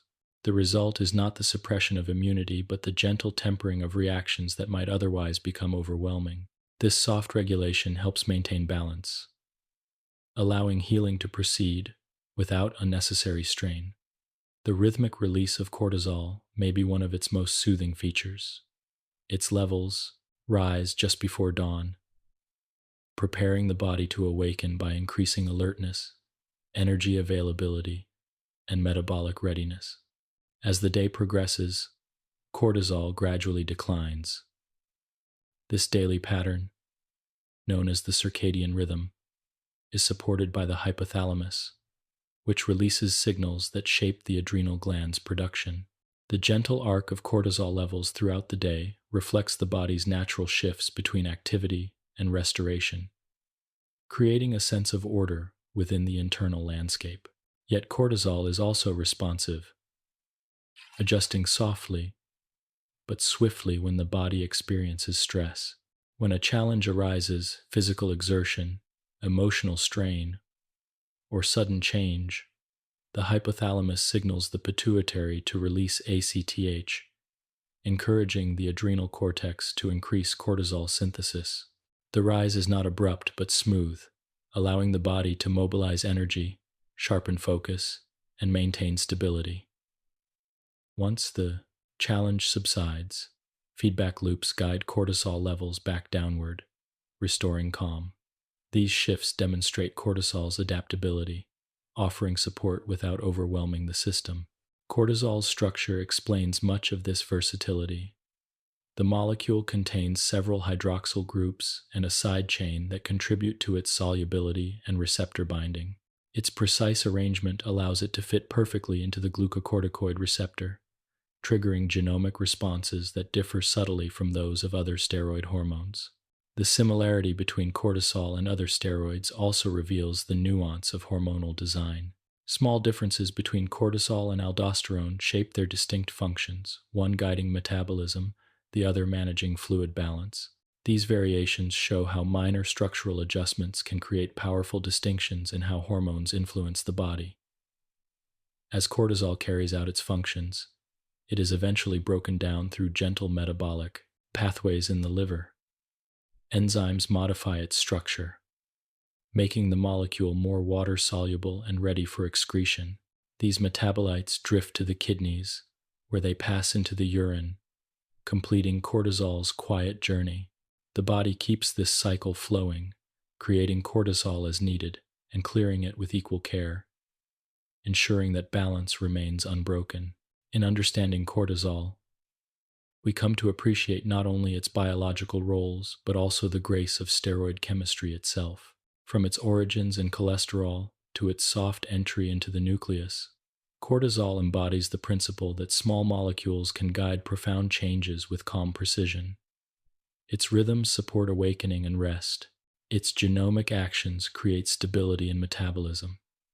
Its gentle modulation of inflammation protects without suppressing, and its responsiveness during stress helps the body adapt with clarity rather than chaos. Cortisol stands as a reminder that even in moments of challenge, the body seeks to respond through measures that are measured, steady, and deeply rooted in balance. Through the versatile chemistry of this single steroid molecule, the endocrine system finds a way to harmonize energy, calm inflammation, and maintain a sense of quiet strength. 20. Case Study 3. Melatonin and the Soft Chemistry of Sleep. Melatonin drifts through the body like a quiet companion to the night, rising gently as daylight fades and settling softly into the bloodstream as darkness deepens. Unlike many hormones that influence metabolism, stress, or long-term growth, melatonin carries a message that feels almost serene. It prepares the body for rest, invites the mind towards stillness, and signals the beginning of the night's gentle rhythms. Its chemistry is small and elegant, shaped from the amino acid tryptophan and refined through a series of calm enzymatic steps. Its actions are subtle yet deeply felt, touching countless systems through quiet influence rather than force. To reflect on, melatonin is to explore the softest side of hormonal communication, where structure, synthesis, melatonin's life begins in a place uniquely connected to light and darkness, the pineal gland. This tiny structure, nestled near the center of the brain, rests quietly during the day and awakens with purpose as evening approaches. The pineal gland's production of melatonin depends on signals that begin far away in the retina, where specialized cells detect not the shape of objects but the presence or absence of light. As sunlight diminishes, these cells send gentle signals along neural pathways to the suprachiasmatic nucleus, the body's internal clock. From there, messages travel through the brain and spinal cord to the pineal gland, guiding it to begin its nightly work. This pathway, known as the retinohypothalamic tract, does not operate in abrupt flashes but moves like a slow, thoughtful current, tracing the transition from day to night with soft accuracy. Once darkness arrives, the pineal gland begins the chemical transformation of tryptophan into melatonin. The process unfolds in stages, each step small and precise. First, tryptophan converts into serotonin, a molecule associated with mood, calmness, and various subtle bodily rhythms. As nighttime deepens, serotonin undergoes acetylation, receiving a small chemical group that shifts its structure and prepares it for the next step. Then a methyl group is added, completing the transformation into melatonin. These carefully timed modifications, guided by enzymes whose activity rises and falls with the circadian cycle, create a hormone that reflects the quiet chemistry of nighttime itself. Melatonin's structure is modest, a simple indole ring with gentle modifications, yet this simplicity grants it a special versatility. It dissolves partially in water and partially in lipids, allowing it to drift freely through the bloodstream and slip easily across cell membranes. This dual solubility allows melatonin to reach nearly every tissue in the body, from the brain to the digestive tract, from immune cells to reproductive organs. Its small size allows it to enter cells without assistance, interacting not only with receptors on the surface but also within the intracellular environment.